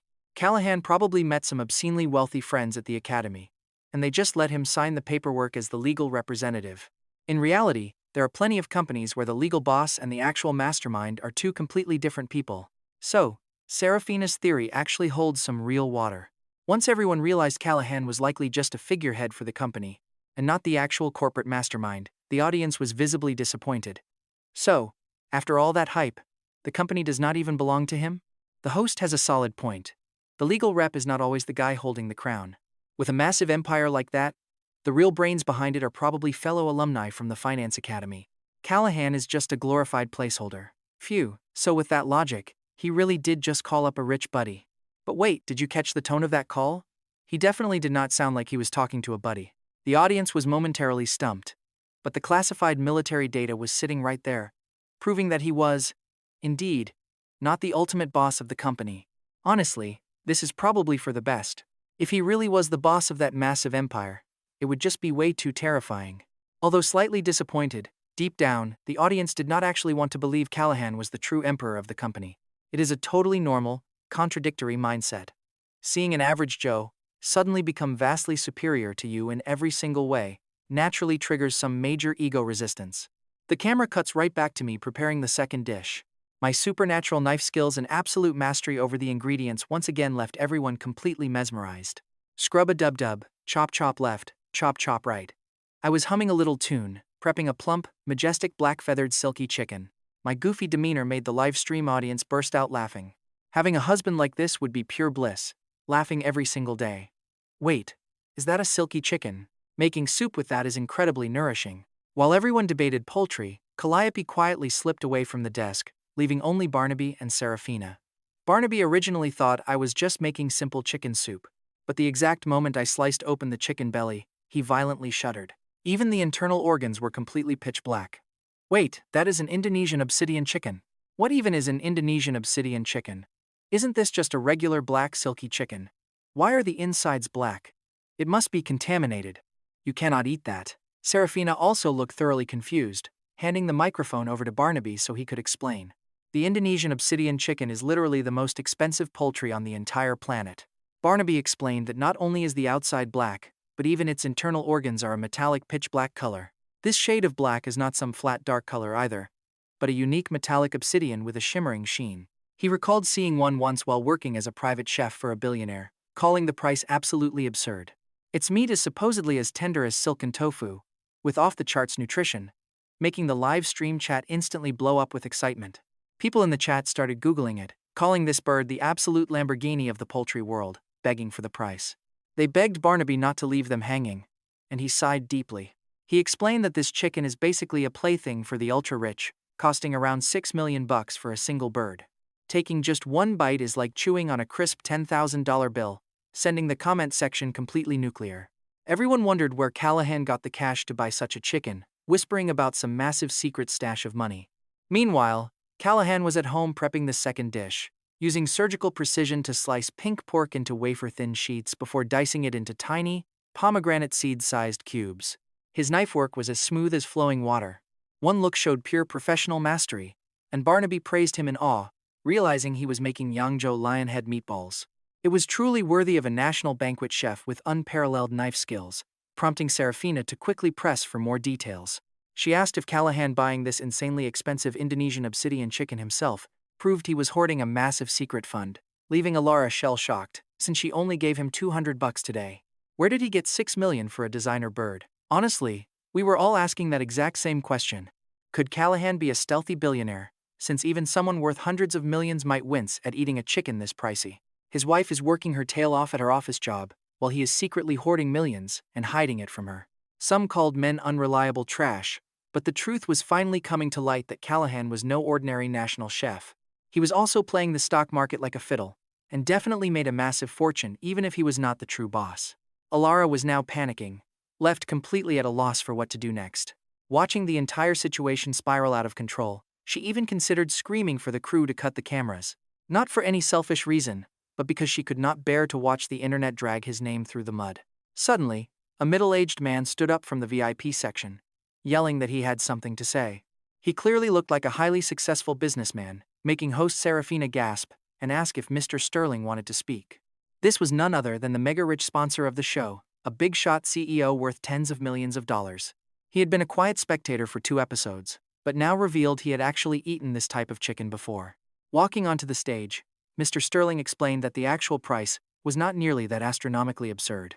It actually costs about $30,000 to $40,000, showing he had been silently observing the whole time. At first, he also assumed it was just a normal black chicken, until he heard Barnaby mention the Indonesian obsidian variety. As a boss who frequently attended elite banquets, he knew the difference between the pet version and the meat version. He explained that this rare chicken actually comes in 2 distinct categories. One is strictly an ornamental pet for the filthy rich, while the other is raised specifically for consumption. Callahan is using the meat version, which usually costs $30,000 to $40,000, or even $20,000 on a good sale. Serafina had a sudden realization.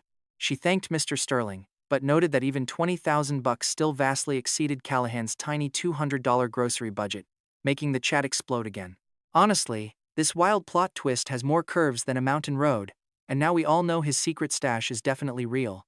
They pointed out that a national chef can easily make tens of thousands just cooking a single meal, making a few million totally normal. Others argued that a national chef's minimum rate actually starts at a cool 100 grand. Rich people easily value high-end culinary experiences the absolute most. Dropping 100 grand on a chef is literally pocket change to them, so Callahan hoarding a few $100,000 in secret makes total sense. Serafina smiled and told Elara that her husband treated her incredibly well, making whatever she craved happen without hesitation. In her eyes, a man hiding a little bit of pocket money was really no big deal at all. She had secretly stashed a few $1,000s behind her own husband's back too, and Callahan was a literal national-level chef anyway.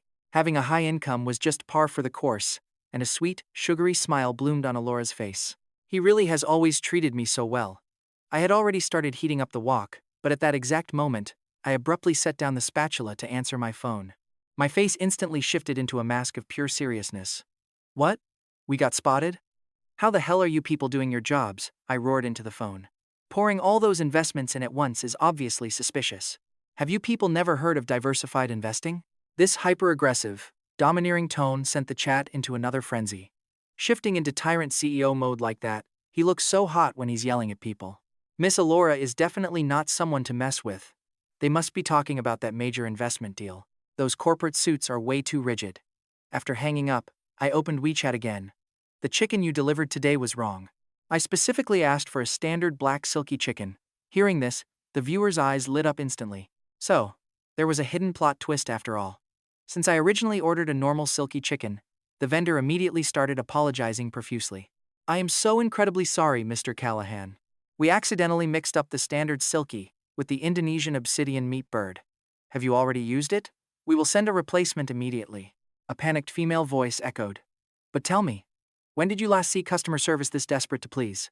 It was clearly the store's screw-up, but usually they'd make the customer swallow the entire cost.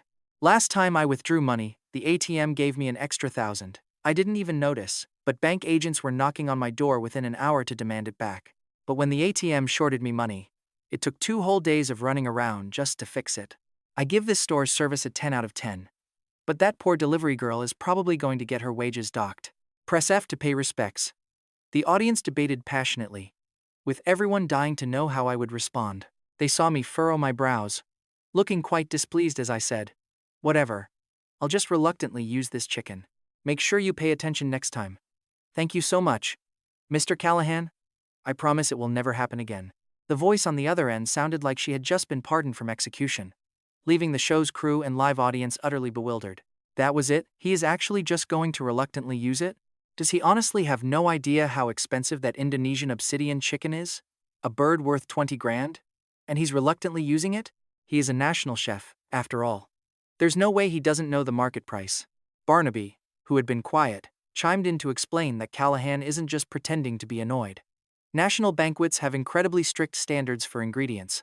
If a mix-up like this happened in a real national banquet kitchen, we would completely halt production and wait for the correct silky chicken to arrive. Using non-native ingredients completely alters the entire flavor profile. Chefs are just that ruthlessly demanding when it comes to ingredients. It is literally like trying to make braised pork belly using tofu. The taste would be fundamentally wrong. Knowledge unlocked. My dad is a chef. 2. He's an absolute nightmare when grocery shopping. Is your dad a national chef too? Half an hour of intense cooking later, just in time for Elora's off-work hours, a table completely overflowing with visually stunning, mouth-watering dishes was ready. Mao-style braised pork belly, lion's head meatballs, 3 treasure duck in a clay pot, and fresh obsidian chicken soup, all legendary national banquet dishes.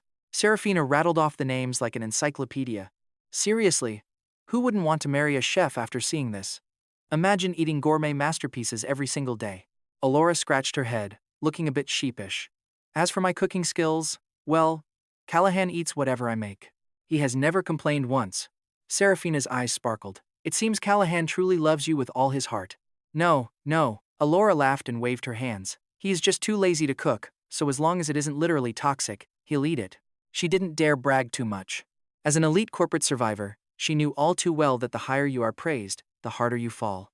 All right, then. The feast is ready. Miss Elora, hurry back and enjoy your national banquet dinner. Serafina thoughtfully steered the conversation. The live stream's engagement was miraculously high today, with the viewer count smashing right through the 3 million mark. Not only did they clear up the rumors about my identity, but the audience also got a front row seat to a national executive chef in action. Elora suddenly proposed an idea. Why don't you come with me? We can just say you're a new colleague. Serafina's eyes lit up like fireworks. Really? Can I actually? Getting to eat a home-cooked meal prepared by a national chef was a once-in-a-lifetime opportunity. Elora generously replied, "Of course," and Serafina immediately flashed a sweet smile at the camera. Viewers at home, I'm going to crash a dinner party. Elora couldn't help but laugh. Let's go. She promised her friend a taste of actual national banquet perfection. The 2 women chatted and laughed while walking toward the house. The comment section was drowning in envy. After all, this show put married life on display. Unlike reality shows starring fake pop stars, this hit the sweet spot for married couples. Inside their taxi, Elora and Serafina were watching the live stream on their phones too. Watching Callahan close his eyes and deeply inhale his liquor, Serafina curiously asked Elora if he rarely drank at home. Elora stared at the screen and admitted she usually banned him because the second he got drunk, he started spewing total nonsense. His last drunken episode was still fresh in her mind, making Serafina ask what kind of nonsense he said. Serafina giggled as Elora explained that he started claiming the president was basically his personal lackey who poured him tea. He also claims to be a living medical god, the absolute richest man on earth, and stuff like that. Thinking about Callahan's goofy drunk antics, Elora couldn't help but laugh. Most people just pretend they are Superman when wasted. But Callahan straight up brags that he is the richest man on the planet. Serafina giggled, saying Callahan was quite the character. Obviously, She did not believe a single word of his wild, drunken ramblings. If your lazy neighbor who lounges around all day suddenly claimed to be a multi-billionaire, would you buy it? He was bragging without a script. First off, movie plots are all fake. In reality, Callahan might be comfortably wealthy, but he was light years from being that rich. The actual world of the ultra-wealthy is completely beyond ordinary imagination. Along the ride, the highly sociable Serafina and Elara hit it off perfectly. They grew quite close. Through their chat, Serafina gathered some good intel about him. 10 minutes later, the taxi pulled up to the gates. Elora's phone suddenly rang with Callahan frantically asking when she was coming back because the restaurant food had just arrived. On the other end of the line, he sounded like he was pacing around frantically. He had timed his cooking perfectly to match her commute. If it sat too long, the flavor would be ruined. Plus, smelling the intoxicating aroma of that ergo-2 liquor, the little booze demon in his stomach was clawing to get out. Elara deliberately teased him, saying she was already at the gates, but wondering why she did not see any delivery guy. His heart skipped a beat, so he claimed they came in plain clothes, making it totally normal she missed them. He told her to just hurry up and eat, and after hanging up, he dashed out like a madman. What is Callahan doing? Is he actually going to hire a fake delivery guy? Seriously, you have to appreciate this guy's level of dedication. The literal kitchen god has pretended to be a culinary disaster for years. The viewers were absolutely dying. Knowing her husband's juicy little secret was a deeply satisfying feeling. Elara hung up and let out a cold snort. She grabbed Serafina and power-walked toward the house, determined to catch him at the door and expose whatever circus trick he was pulling. Usually, walking from the gates to the house took about 5 minutes. Elara shifted into turbo gear, making it in 2, imagining him running in a sweaty panic. She slammed the door open, only to see him lounging casually on the sofa watching television with a perfectly crafted look of surprise. He asked his wife if she had not said she was at the gates, wondering how she got up so fast. Spotting Serafina standing behind Elara, he quickly stood up to grab an extra glass, asking if she brought a friend over. He scolded her jokingly for not giving him a heads up, saying it was terrible manners. The chat was dying. The stream was an absolute comedy club because viewers saw exactly what happened in 4K. In those brief 2 minutes, he sprinted downstairs, grabbed a massive stack of plastic takeout containers, and aggressively scraped a portion of every dish into them, creating a flawless illusion of restaurant delivery. The stream chat was moving at warp speed, praising his god-tier reaction time and Oscar-worthy facial expression in that final second. Look at Callahan's forehead. He is definitely sweating bullets. He is totally panicking. Elara dropped her bag, looking at him with an amused, knowing smirk. She asked if her return gave him a heart attack, then sniffed the food. Seriously, how is he keeping a straight face? She teased him, saying the takeout looked incredible, telling him to just look at this beautiful presentation. She suggested ordering takeout for every meal from now on, which made him instantly panic and say no way, wifey. He argued that takeout was expensive and unhealthy, insisting it could never compare to her own nutritious, delicious home cooking. If they actually ordered takeout every single day, his cover as a secret master chef would be completely blown. Otherwise, I'd end up permanently chained to the stove. Occasional cooking? Romantic. But cooking every single day feels like a prison sentence. You're basically turning a hobby into a job. No matter how much you love it, you'll end up hating it. Elara just laughed, waving her hand after getting exactly what she wanted. She called out to Serafina to come sit down and eat after such a long day. Beside her, the girl was biting her lip to stop from laughing. Putting on a polite face, she sat down and thanked Elara. That was when I finally noticed her slightly awkward expression. My wife introduced her as Serafina, a colleague who helped out a ton today. Elara quickly covered her tracks, explaining they were negotiating a project together and decided to grab dinner at our place. A warm smile took over my face. Ah, I see. Thanks for taking good care of Elara at the office. You both must be absolutely starving. Let's dig in. After all that exhausting work, it's finally time to feast. But get this, I kept everything covered, so not a single wisp of heat could escape. Once those lids came off, 9 breathtaking, stunningly plated dishes are finally revealed. Serafina's eyes literally turned into saucers. The plating was so aggressively elegant, it looked like a high-end national banquet. Her stomach, which wasn't even hungry, instantly began to growl. Holding my glass in one hand and chopsticks in the other, I smiled. Chow time? Let's eat. The three of us immediately dove in, focusing entirely on inhaling the food. Suddenly, Serafina looked up and shrieked. She scared the absolute daylights out of us mid-chew. Seeing our bewildered stares, she embarrassedly squeaked out that the food was just too delicious.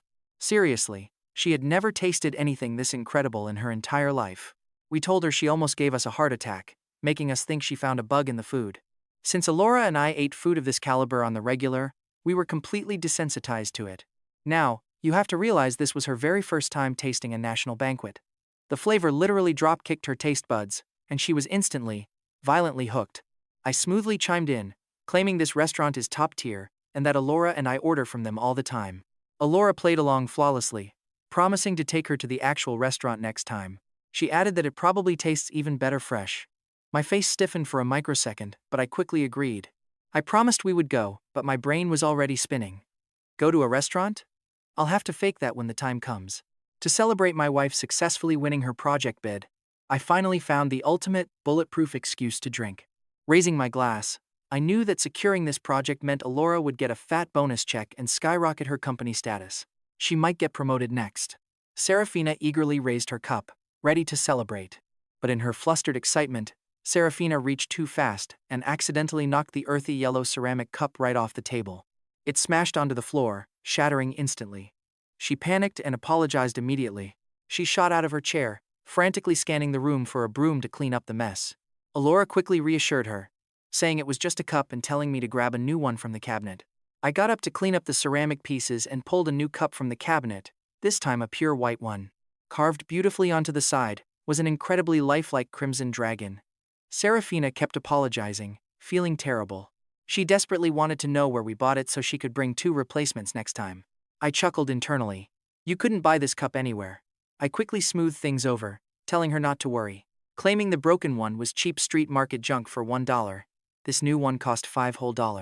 She looked at the premium liquor spilled all over the floor, her heart bleeding with embarrassment for breaking our cup.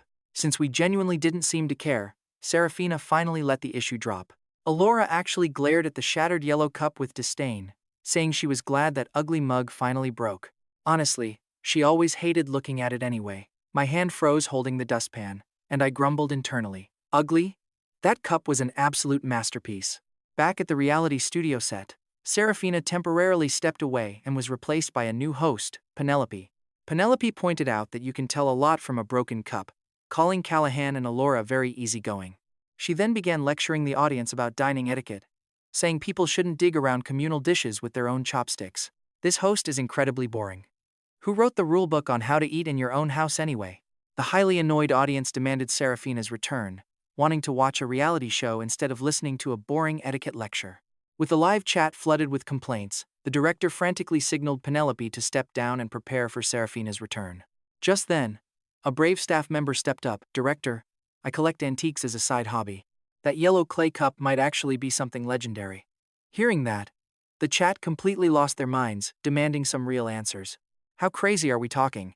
No way that ugly thing is an antique. If it was actually worth anything, who would drink cheap liquor out of it?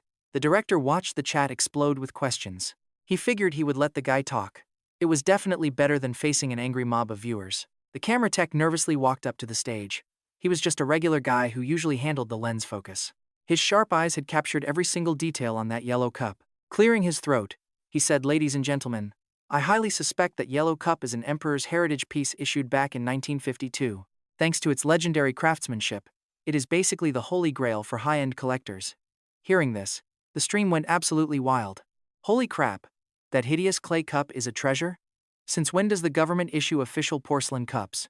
I thought they only made commemorative coins. You just lack culture. Bro, every hobby has its own deep lore. This is bad. It is so bad. Serafina just caused a massive, unbelievable disaster. The real shock is what it represents. Still, most viewers did not believe him because that yellow clay cup looked so aggressively cheap. Put it in a flea market, it would sell for $10. Looking at the broken shards on screen, the tech was physically hurting as he kept explaining. The real soul of the Emperor's Heritage cup is actually inside. Did you see those shimmering golden specks? That is pure, genuine gold, and the bottom features the official national flag of the Dragon Kingdom. The creation process is mind-boggling. Turns out, it was carefully handcrafted and fired layer by layer, a totally plain shell hiding a breathtaking masterpiece.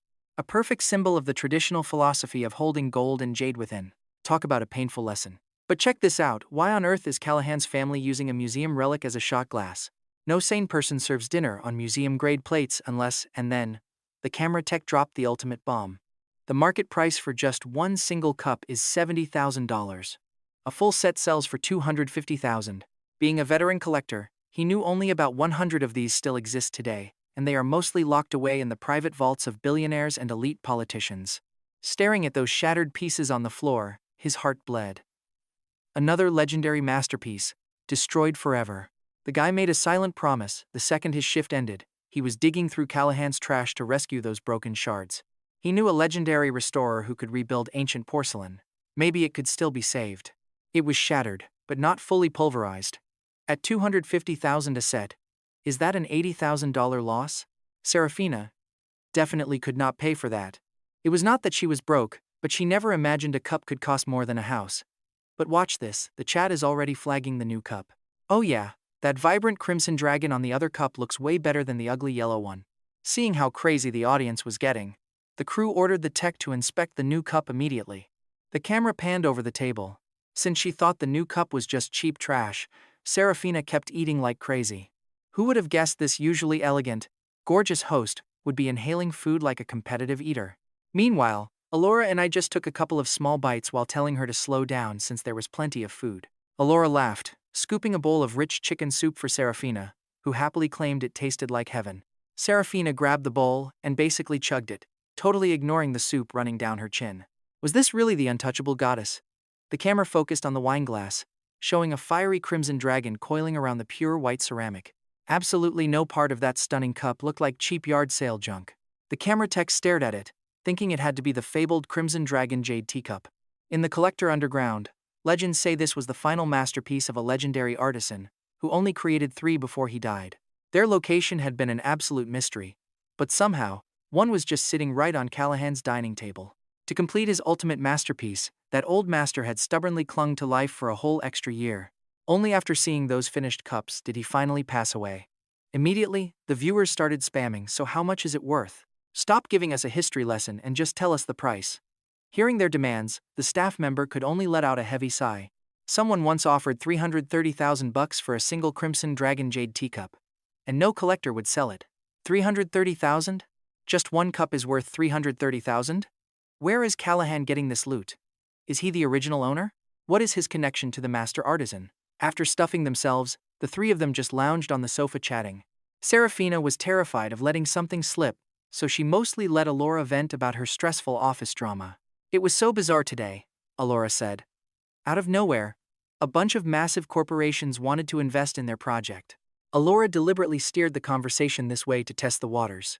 Meanwhile, I was casually munching on an apple, my eyes glued to the TV screen. I told her that just proves her project is a gold mine. True gold always shines, right?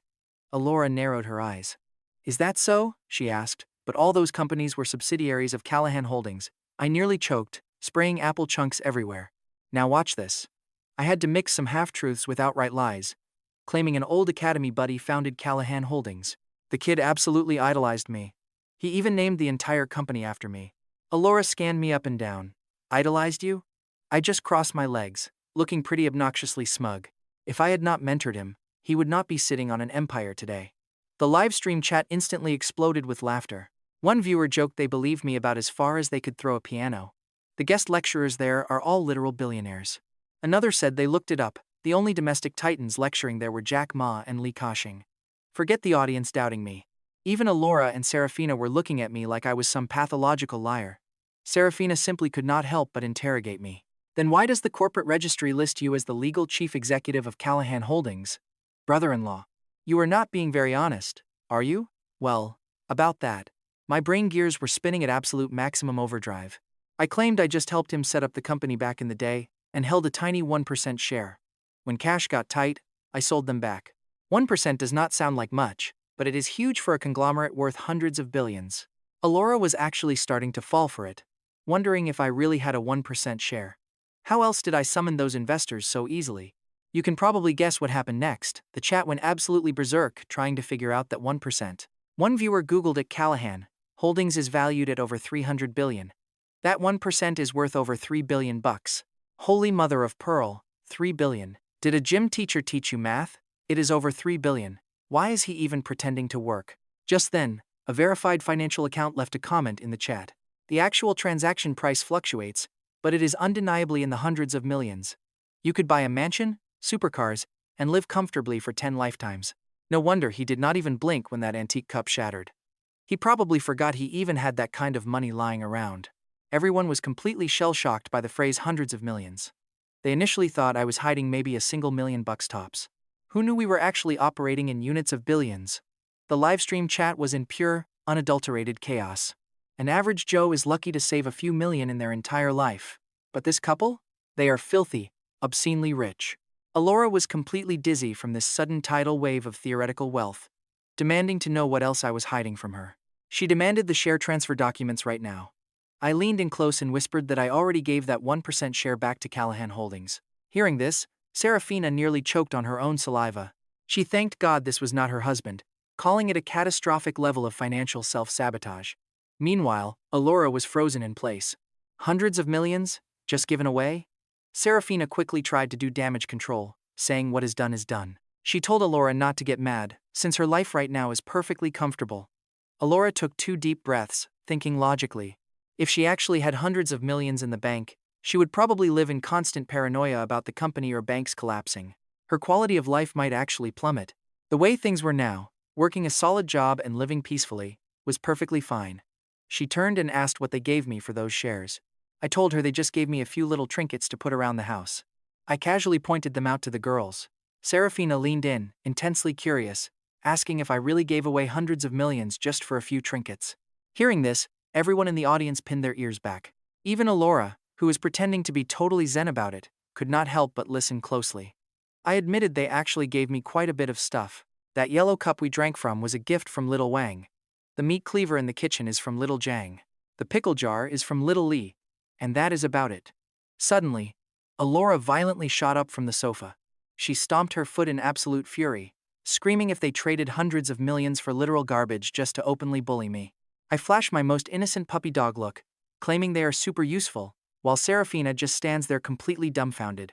She stares at the cup, wondering if it is the same one she just shattered, expecting luxury instead of this. But it is literally just regular kitchenware. The stream chat immediately explodes, realizing that broken cup was worth tens of thousands. A set of 3 goes for over $100,000, let alone the Crimson Dragon Jade Cup. Seriously, Callahan is living dangerously, drinking midweek shots out of actual museum pieces. Just then, Elara storms into the kitchen, holding a meat cleaver and a pickle jar, looking totally lost. She cuts with this cleaver every single day. It is incredibly sharp, and the jar is decent, just a bit tiny. Who would ever guess these cheap items were traded for hundreds of millions? The chat is flying by like crazy. A multi-million-dollar cleaver and pickle jar. Someone needs to call a real expert to appraise these. This guy's logic is wild. But check this out, the crew zooms in for an extreme close-up of both items. The director is literally shaking. Tonight's episode is about to smash every record. The cleaver gleams under the studio lights, showing off a terrifyingly sharp edge. Years of heavy use have worn down the fancy engravings on the blade, leaving only a faint hint of a dragon claw. A circular stamp on the handle faintly reads Callahan. Beside it, the dust-covered pickle jar features a deep crimson glaze, standing nearly as large as a standard water cooler jug. The lid is locked airtight, and despite having no fancy designs, the bottom features that same Callahan signature stamp. But the live chat is brutal, screaming that these are definitely not antiques. That jar is no ancient emperor chamber pot, and the cleaver is just a chunk of scrap metal, absolutely guaranteed. Together, this junk is not even worth half of that broken cup, proving Little Wang actually had a real conscience. At least his gift was real, while Little Jang and Little Li clearly bought flea market garbage, slapped Callahan's name on it, and scammed him. A stage staff member inspects them from every possible angle, but he honestly cannot see anything special here. Awkwardly lowering his mic, he admits he has no clue what they are, and calls for a certified pro instead. He quickly bolts off stage, following the strict rules of this hit couple's decoding show. Frustrated, the director slams his desk, demanding to know who can read these items. His gut says the jar is special, but the cleaver? It is probably just a regular kitchen knife. It is not like it is some legendary demon-slaying sword, but the nervous crew members refuse to step up. If they knew how to appraise elite antiques, they would not be working a boring 9-to-5 job here. So the director brings out his absolute trump card, and you won't believe who they are calling right now. Penelope takes the stage again, looking much quieter, announcing they are going live with the legendary Master Reginald. The video call connects, showing an old man on screen wearing a sharp, traditional Zhongshan suit, behind an elegant mahogany desk. Booking this expert cost the studio tens of thousands. but he is known in the antique underworld as GoldenEye Reginald. He is grinning ear to ear, knowing that just showing up and speaking will pocket him over 10 grand. Not to mention gaining tons of new followers. It is easily the quickest cash of his entire career. He waves happily. And the chat goes wild, begging him to explain what era this weird pickle jar is from. Although he looks like he is in his 70s, the master is not even 60 yet. His viral fame actually started with a massive meme where someone brought him an incredibly rare antique. Looking at it, he told them straight up that owning it would earn a 15-year federal sentence. That made him a legend. Now, he starts by telling everyone to inspect the exterior of the jar. Paid handsomely, Master Reginald naturally shifts right into his highly professional appraiser persona. But once he gets a clean look at the jar, he freezes like he is struck by lightning, declaring it is an absolute fake. Before anyone can even process what is happening, the master is screaming that it is a replica. Everyone is stunned. A cheap pickle jar has replicas. Is this guy even legit? Or did he just expose himself? The chat immediately mocks him, completely ignoring his panic. But Master Reginald is literally gasping for air, prompting Penelope to ask him if he can elaborate on that. The show paid top dollar for his presence. One word like fake was not going to brush them off. 10 grand is not earned that easily.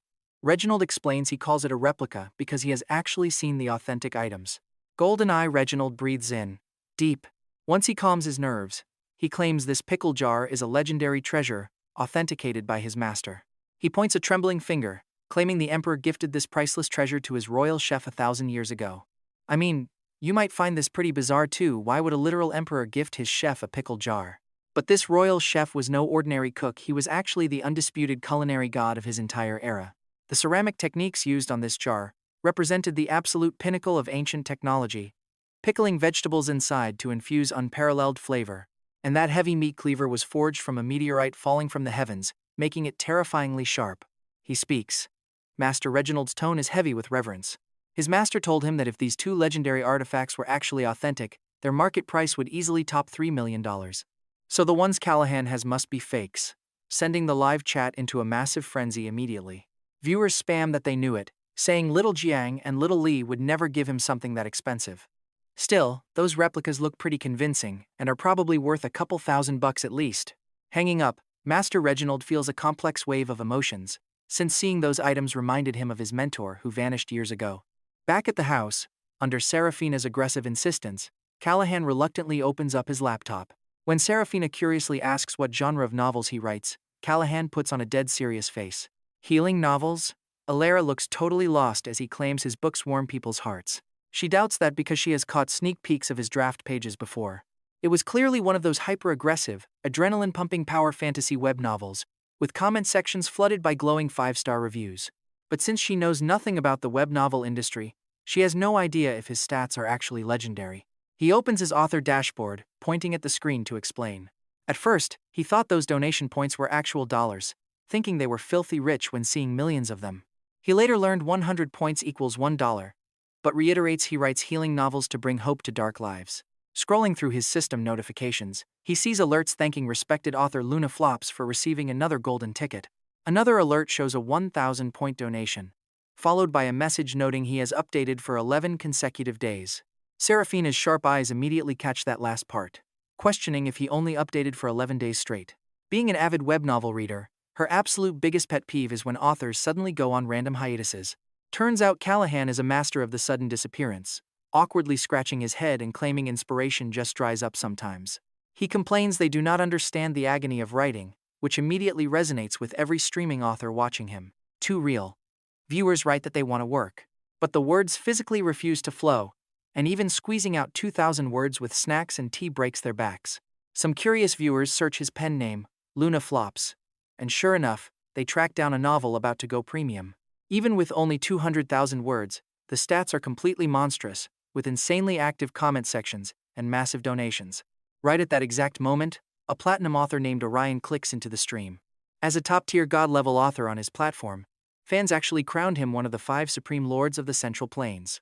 Pumping out 6,000 words daily is tough for Orion now, but that pen name, Luna Flops, sounds incredibly familiar. Orion opens the reading app to search it, only to discover Callahan's stats are actually rivaling his own brand new book launch. But watch closely, Orion suddenly realizes something crazy about this rookie. When he launches a new book, his massive established fanbase naturally floods him with donations. Yet this rookie author, Luna Flops, amassed hundreds of thousands of hardcore fans with only 200,000 words. Holy crap is this, that legendary book, his private group chat was hyping up, Orion wonders, violently slapping his thigh. He finally remembers seeing this exact book featured in the Platinum Authors private group chat, where everyone is an industry titan. Selling the copyright to any of their novels easily fetches tens of millions, with only 8 people in the entire elite group. Usually, they just swap writing tips and complain about impossible deadlines. And Daily Tips for Healing Your Soul was the exact rookie web novel they had all been obsessing over just a few weeks ago. A total rookie, yet hitting the absolute jackpot on their very first feature. The reader stats were just skyrocketing into the stratosphere. Orion frantically scrolled back through his group chat logs. This book is honestly way too addictive. There is zero chance this author is a rookie, one urban genre titan wrote. His emotional pacing is light years ahead of mine, a fantasy legend chimed in. Holy crap, the plot hooks here are razor sharp. No wonder the stats are completely defying gravity. Orion hesitated for a long moment, then typed out a quick text. Is this book really that godly? The urban titan replied instantly. It is an absolute masterpiece. Old Orion, go read it right now. It is incredibly healing. All the other online titans chimed in to agree. This was way too bizarre. Orion was stunned because you have to understand, these authors were incredibly arrogant and proud. It basically took a miracle for them to unanimously praise someone else's work. Get this, driven by curiosity, Orion opened my novel, got a little confused, and then fell completely down the rabbit hole. Some words just possess a special kind of dark magic. They strike directly at your soul. Half an hour later, Orion reluctantly closed the app. He had caught up, but he honestly could not even categorize the genre. Was it urban fiction with supernatural eerie undertones, or was it fantasy? The backdrop was a modern metropolis with a flawless plot, forcing the reader to merge deeply with the protagonist. Orion switched back to the live stream. It really is a masterpiece. Looking at my youthful face, he suddenly felt like this young guy was an unfathomable abyss. Your novel is pretty interesting, he thought. Serafina and Elara were still giggling like absolute idiots in front of the laptop. I smiled and shook my head, saying that I told you guys, I am aiming for that healing effect. But the viewers in the live stream were experiencing something else entirely. After finding the book, they eagerly started reading. Soon, the chat was tearing itself apart, yelling that this is hilarious. Some said they were literally sobbing their eyes out. Strangely, every single reader had a completely different experience. Some thought it was pure power fantasy, while others saw a philosophical masterpiece. Others were deeply shaken by its brutal depiction of human nature. Beep, beep. Suddenly, my dashboard screamed. Golden ticket +1, golden ticket plus 1086. Donation +10. Followers increased by 100,000. I stared at the screen, jaw unhinged, not just shocked by the massive spike. I was deeply confused about where this sudden tsunami of readers actually came from. Logically, only an official platform feature could drive this traffic. Nowadays, platforms aggressively use algorithms to throttle novel exposure. I frowned and muttered that this makes absolutely no sense. This is my burner account, so how did I get discovered? I completely missed that right beside me. Elara and Serafina were busy pumping donations directly into my novel. Serafina donated $100, considering it basic compensation for that shattered cup. She felt pretty smug about her solution. Honestly, she has no idea I wouldn't even pick up $100. Elara's donation was way more symbolic, specifically $4,400, so that after the platform cut, I would get exactly 520. With Valentine's Day around the corner, that number 520, which sounds like I love you in Chinese, perfectly conveyed her feelings. Hubby, your novel just blew up. She cheered. You have to drop a mass update today. Elara watched the endless stream of donation pop-ups, sneaking sly glances at my thoroughly confused face, trying to hide her giggles. She and Serafina knew exactly what was happening. Millions of live stream viewers had searched for the book, shocked that Callahan's prose was this masterful. The detailed parts are vividly drawn, the fast parts clean and brutal. Why does this writing feel so familiar? Veteran readers with sharp instincts quickly noticed something strange. This writing style is incredibly similar to that legendary masterpiece from a few years ago, I Came from the Underworld, which still sits comfortably on the bestseller list. Sadly, the author vanished into thin air the second he finished it. But forget that. Wait, haven't you realized the moon god's writing style is identical to Luna Flops? Prompted by this comment, people rushed to compare the two and realized it was a near-perfect match. Every platinum author has unique ingrained writing habits, and the similarity between Luna Flops and the moon god was mathematically impossible to ignore.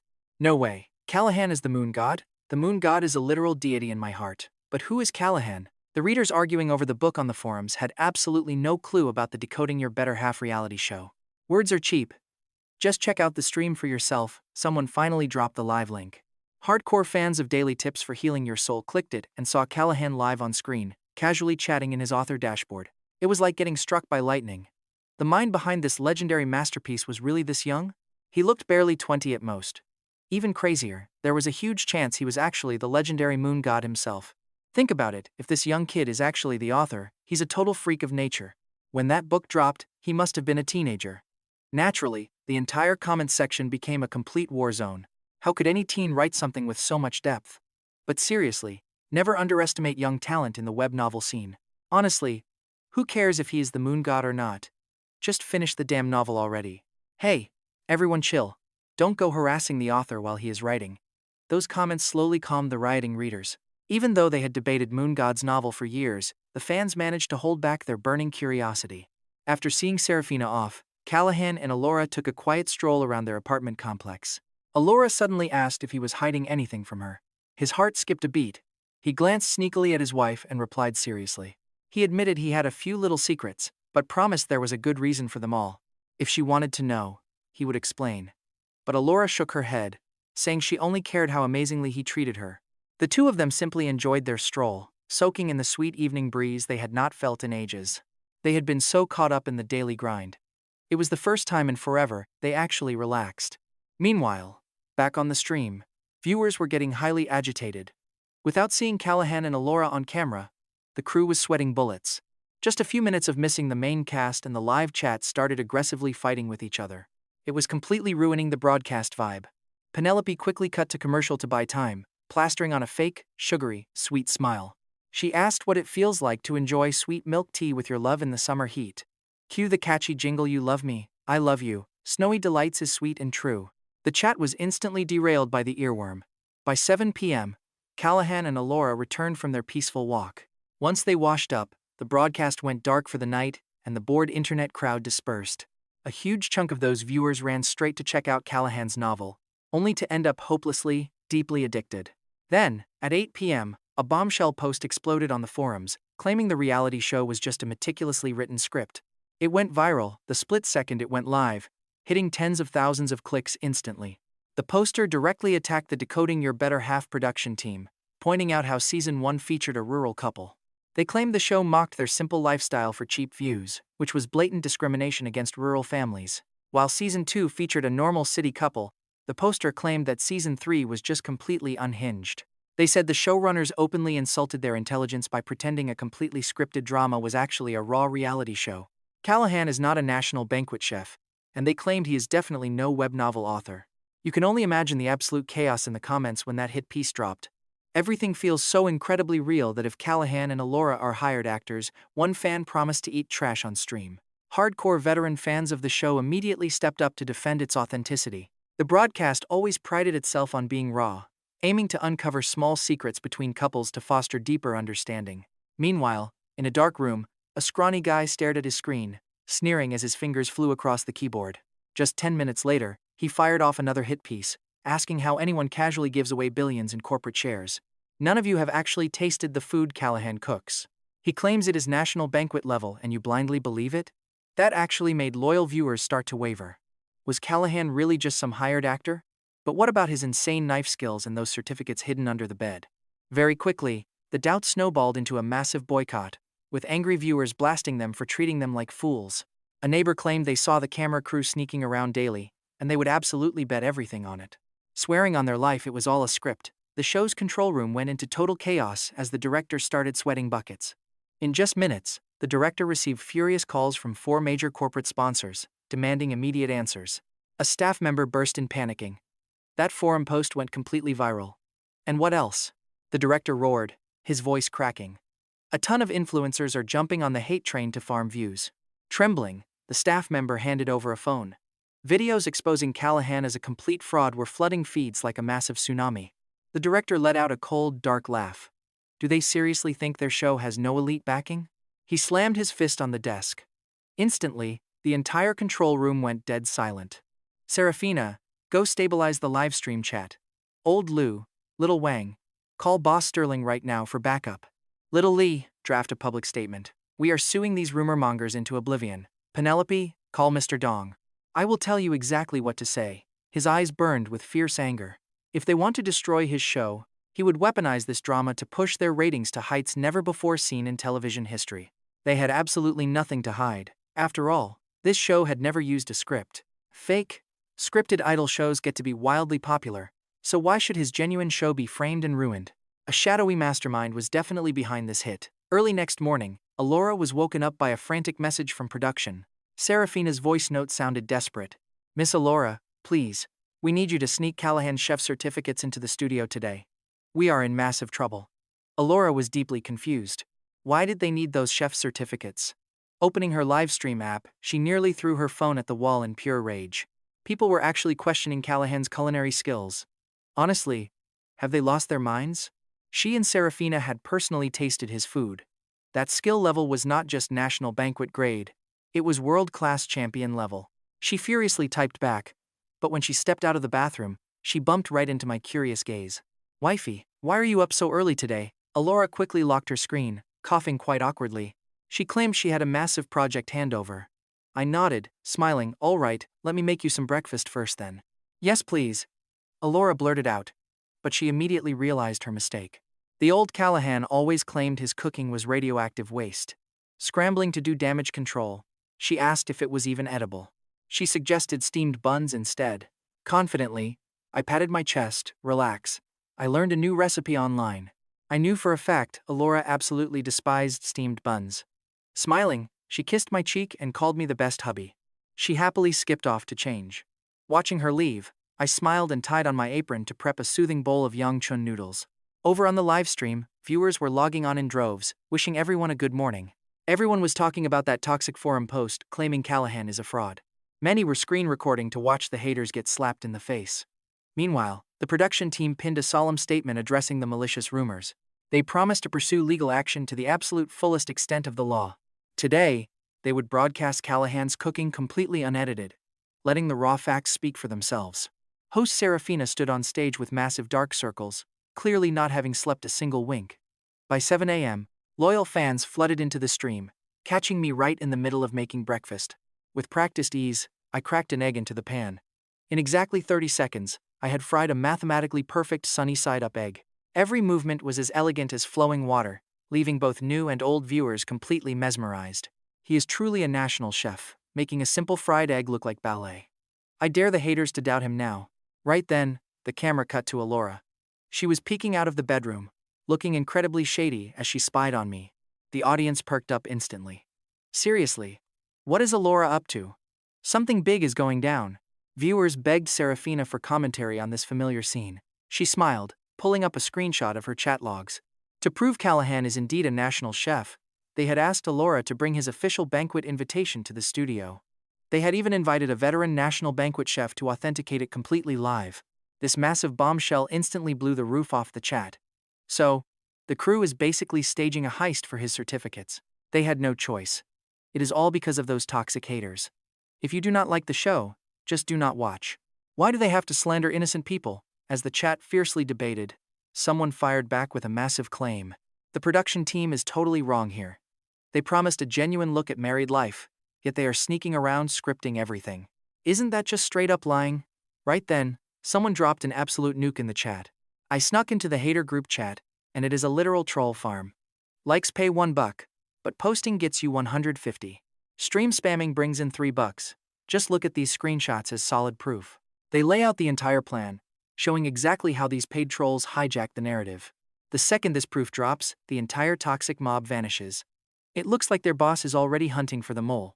Meanwhile, in a fancy high-rise office at Zhongbei Tower, inside a massive media conglomerate headquarters, this pretty boy is lounging on a leather sofa, sneering at his phone. Oh, they want to debunk his rumors? Let them try. Even if the show is real, he is sure this family has some dark secrets. He refuses to believe that one guy could reach the absolute top of two totally different industries. If Callahan is really a legendary national banquet chef and a superstar author, how could he stay hidden? This has to be a massive publicity stunt. Back in the kitchen, our main character plates up 2 gorgeous bowls of green scallion Yangchun noodles. The smell is incredible. He proudly brings them out, calling his wife for breakfast. looking exactly like a puppy waiting for praise. Elara sits down, acting like everything is completely normal. After taking 2 huge bites, he asks how it is, and Elara happily tells him he should cook every single meal. Hearing that, he immediately panics, stammering that cooking every single day is way too exhausting. Awkwardly scratching his head, he insists he only knows this one recipe, so his wife should definitely stay the main chef. Elara keeps encouraging him, saying he has a real gift and should keep practicing. Our main character is crying on the inside, having absolutely no clue how to respond, while the live chat goes totally wild. These two deserve acting awards. One is playing dumb, and the other is just playing along. Elara finishes up her noodles, grabs her bag, and heads out the door for work. Her big mission today is securing his chef certifications, and now that they are in her bag, she is rushing to the studio. She heard a retired master chef is waiting there, who can easily verify her husband's insane cooking skills. As his wife, Elara totally believes his cooking is elite tier, and seeing haters trash him online makes her furious. "Keep driving safely," he yells. The instant Elara walks out, he throws his hands up in victory, cleans those dirty dishes in record speed, and drags his favorite gaming console out. Freedom at last. Humming off-key, he boots up King of Brawlers, making the chat explode with nostalgia over their favorite childhood game. Let's see what happens next as the camera zooms in to check out his actual controller skills. A massive chunk of the older crowd grew up playing this, with memories of bashing arcade buttons etched into their souls. Kids nowadays only play modern online titles, so almost nobody touches these retro classics anymore. His fingers fly across the buttons with crazy speed. He pulls off absolute god-tier combos, effortlessly wrecking the computer opponent before setting the controller down to stretch lazily. Callahan complains about being lonely at the top, wishing someone could actually challenge him. Staring at his massive windscreen, he leans back with the most hilariously arrogant grin ever. The live stream chat immediately goes wild, shouting they cannot let this cocky attitude slide. Viewers start demanding his location, begging to challenge this arcade king to a duel. But the pro fighting game players in the chat notice how insanely smooth Callahan's combos really are. Who knew he was this cracked at gaming? The chat instantly splits into 2 massive rival groups. Female viewers are totally confused, asking why anyone cares about a game with pixelated, ugly graphics. The guys respond with pure nostalgia, claiming that girls will never understand this true brotherly romance. They remember when their blood boiled just like his, even if they are just tired dads now. Watching him play unleashes a massive wave of old memories. After all, everyone was young once. Everyone had their wild, passionate days before getting completely beaten down by the real world. Paying bills and raising families consumes your life, leaving you wondering where that fiery youth went. After wrapping up his game, he spins around to his computer, making everyone think he is finally starting his novel. Even the crew figured this was the absolute best time to prove my status as a platinum author. They zoomed the camera way in on my monitor, blowing the screen up multiple times. But then, they watched me click a folder on my desktop, simply named Resources. Total panic. Demonetization was incoming. Is he seriously playing with us? What does Resources actually mean anyway? Resources obviously means homework files, wink wink. I wonder if his special files are the same as mine. The folder opened. The actual contents completely shattered everyone's dirty expectations. It was just a massive stash of retro video games hidden behind decoy folders. You had to click through 8 layers just to find them. It was packed with classic titles like Chronicles of Legend and Blade and Soul, absolute giants that ruled the net. Time to boot one up. I haven't logged in to check things out in forever. The game beeped as it started up.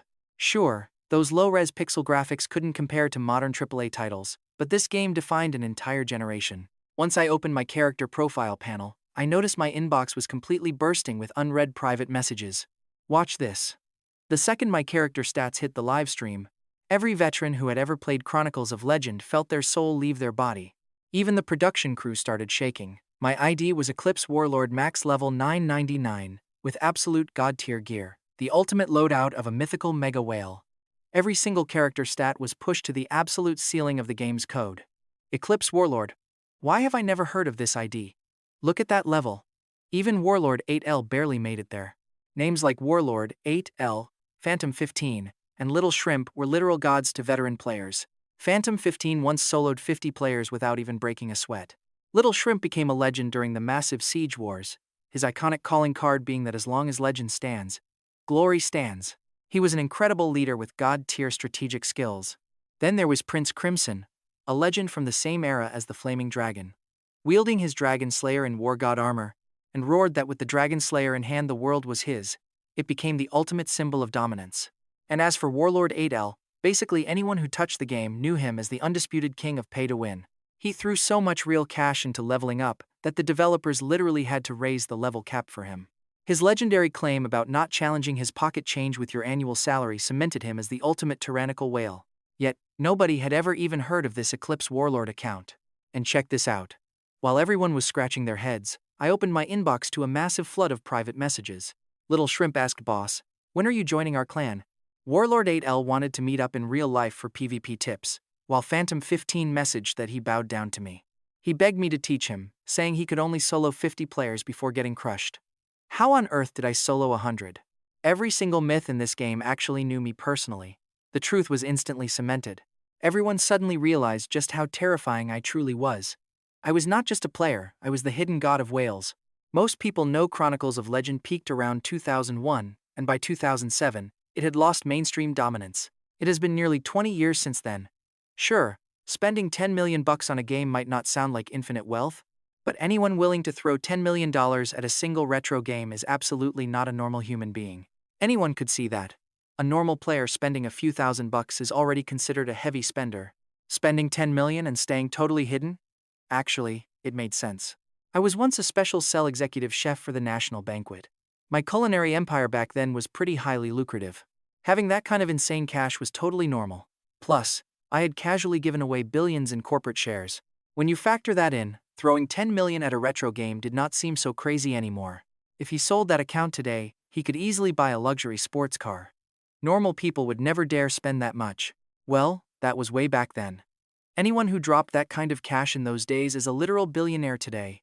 Wait, how old was he back in 2001? He started playing then and was already a god-tier whale? That's a good point. Slowly, the chat realized a massive glaring plot hole. If I really was some legendary MMO god, I had to be insanely young back when I played. Sitting on that kind of ridiculous wealth at such a minor age, yeah, that was pretty suspicious. It meant my family had to be stinking rich. It was 10 a.m. Live views for Decoding Your Better Half just completely shattered the 2 million mark. This was the exact massive audience the production crew had been begging for. Miss Elara finally arrived at the studio. Time to bring the legendary national banquet chef onto the stage. Host Serafina looked incredibly serious now. They were about to prove this show was real and reveal my actual identity. Off to the side, Elara watched with pure curiosity. Right after Serafina announced him, a man in his 60s walked up from the crowd. Why was it so obvious he was a chef? Because he was literally wearing his full whites. With his slightly chubby, jolly build, you just instantly knew he cooked for a living. Welcome, Chef Montgomery. Before we verify everything, could you please introduce yourself to everyone watching? Serafina walked right over, handing him the microphone. Her professional, sweet smile was finally back. Sure thing. Chef Montgomery nodded and gave his serious introduction as Chef Montgomery. My father cooked for the national banquet, too. I took over his kitchen legacy and worked those VIP state kitchens for almost 10 years. I won't claim I know every single line cook who ever passed through, but if they were a head chef, I definitely know them. Here is my proof. With that, Chef Montgomery pointed to the massive screen behind him as a series of old photos popped up. The first shot showed him standing right next to the president and vice president. The second was a huge group photo of top-tier elite chefs. Standing seventh from the right was definitely Chef Montgomery himself. The third photo showed a wall covered in elite cooking awards, right next to his official executive chef ID badge. Talk about bulletproof proof that wall of state medals was the ultimate drop. Nobody has the guts to fake official government honors. Get caught, and you are going straight to federal prison. How could a public reality show dare to fake government credentials in front of millions? This guy is the real deal, and the crew is flexing hard. They literally dragged a national banquet chef onto the show. He worked there for a whole decade. He is going to know if Callahan is legit. Obviously, if he has never heard of him, Callahan is a total fake. Just look at those photos, they are all legendary master chefs. But wait, why is that one guy dead center wearing a mask? Everyone else showed their face. He looks pretty young and lean. Come on, is that masked guy actually Callahan? Let us find out. Once those photos popped up, almost the entire audience fully believed Chef Montgomery was the real deal. Only a handful of stubborn haters were still trying to deny the obvious truth. Sure, it proved Chef Montgomery was legit. But whether I was actually a national banquet chef was still a massive mystery. Chef Montgomery, have you ever heard of a man named Callahan? Serafina asked the exact question everyone was dying to hear. She politely put the question to Chef Montgomery. Remember, This guy was a veteran state-level master. His political and social backing in this country was incredibly deep. The only reason they even booked him today was because the billionaire network owner personally cashed in a massive, lifetime favor. Before showing up, Chef Montgomery had no idea who he was here to verify. He did not even know my real name, Callahan? Hearing that name, the chef completely froze. How do you people know him? Wow, we can definitely tell there is a crazy story here.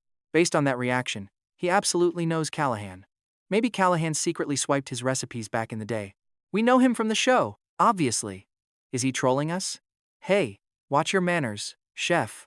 Why so rude? Never mind the chat going absolutely wild. Serafina and Elara suddenly grew incredibly tense. They were terrified my connection with Chef Montgomery might be a hostile one. This is Elara, Mr. Callahan's wife. Callahan is currently the main star of our show. Serafina bit the bullet and quickly explained.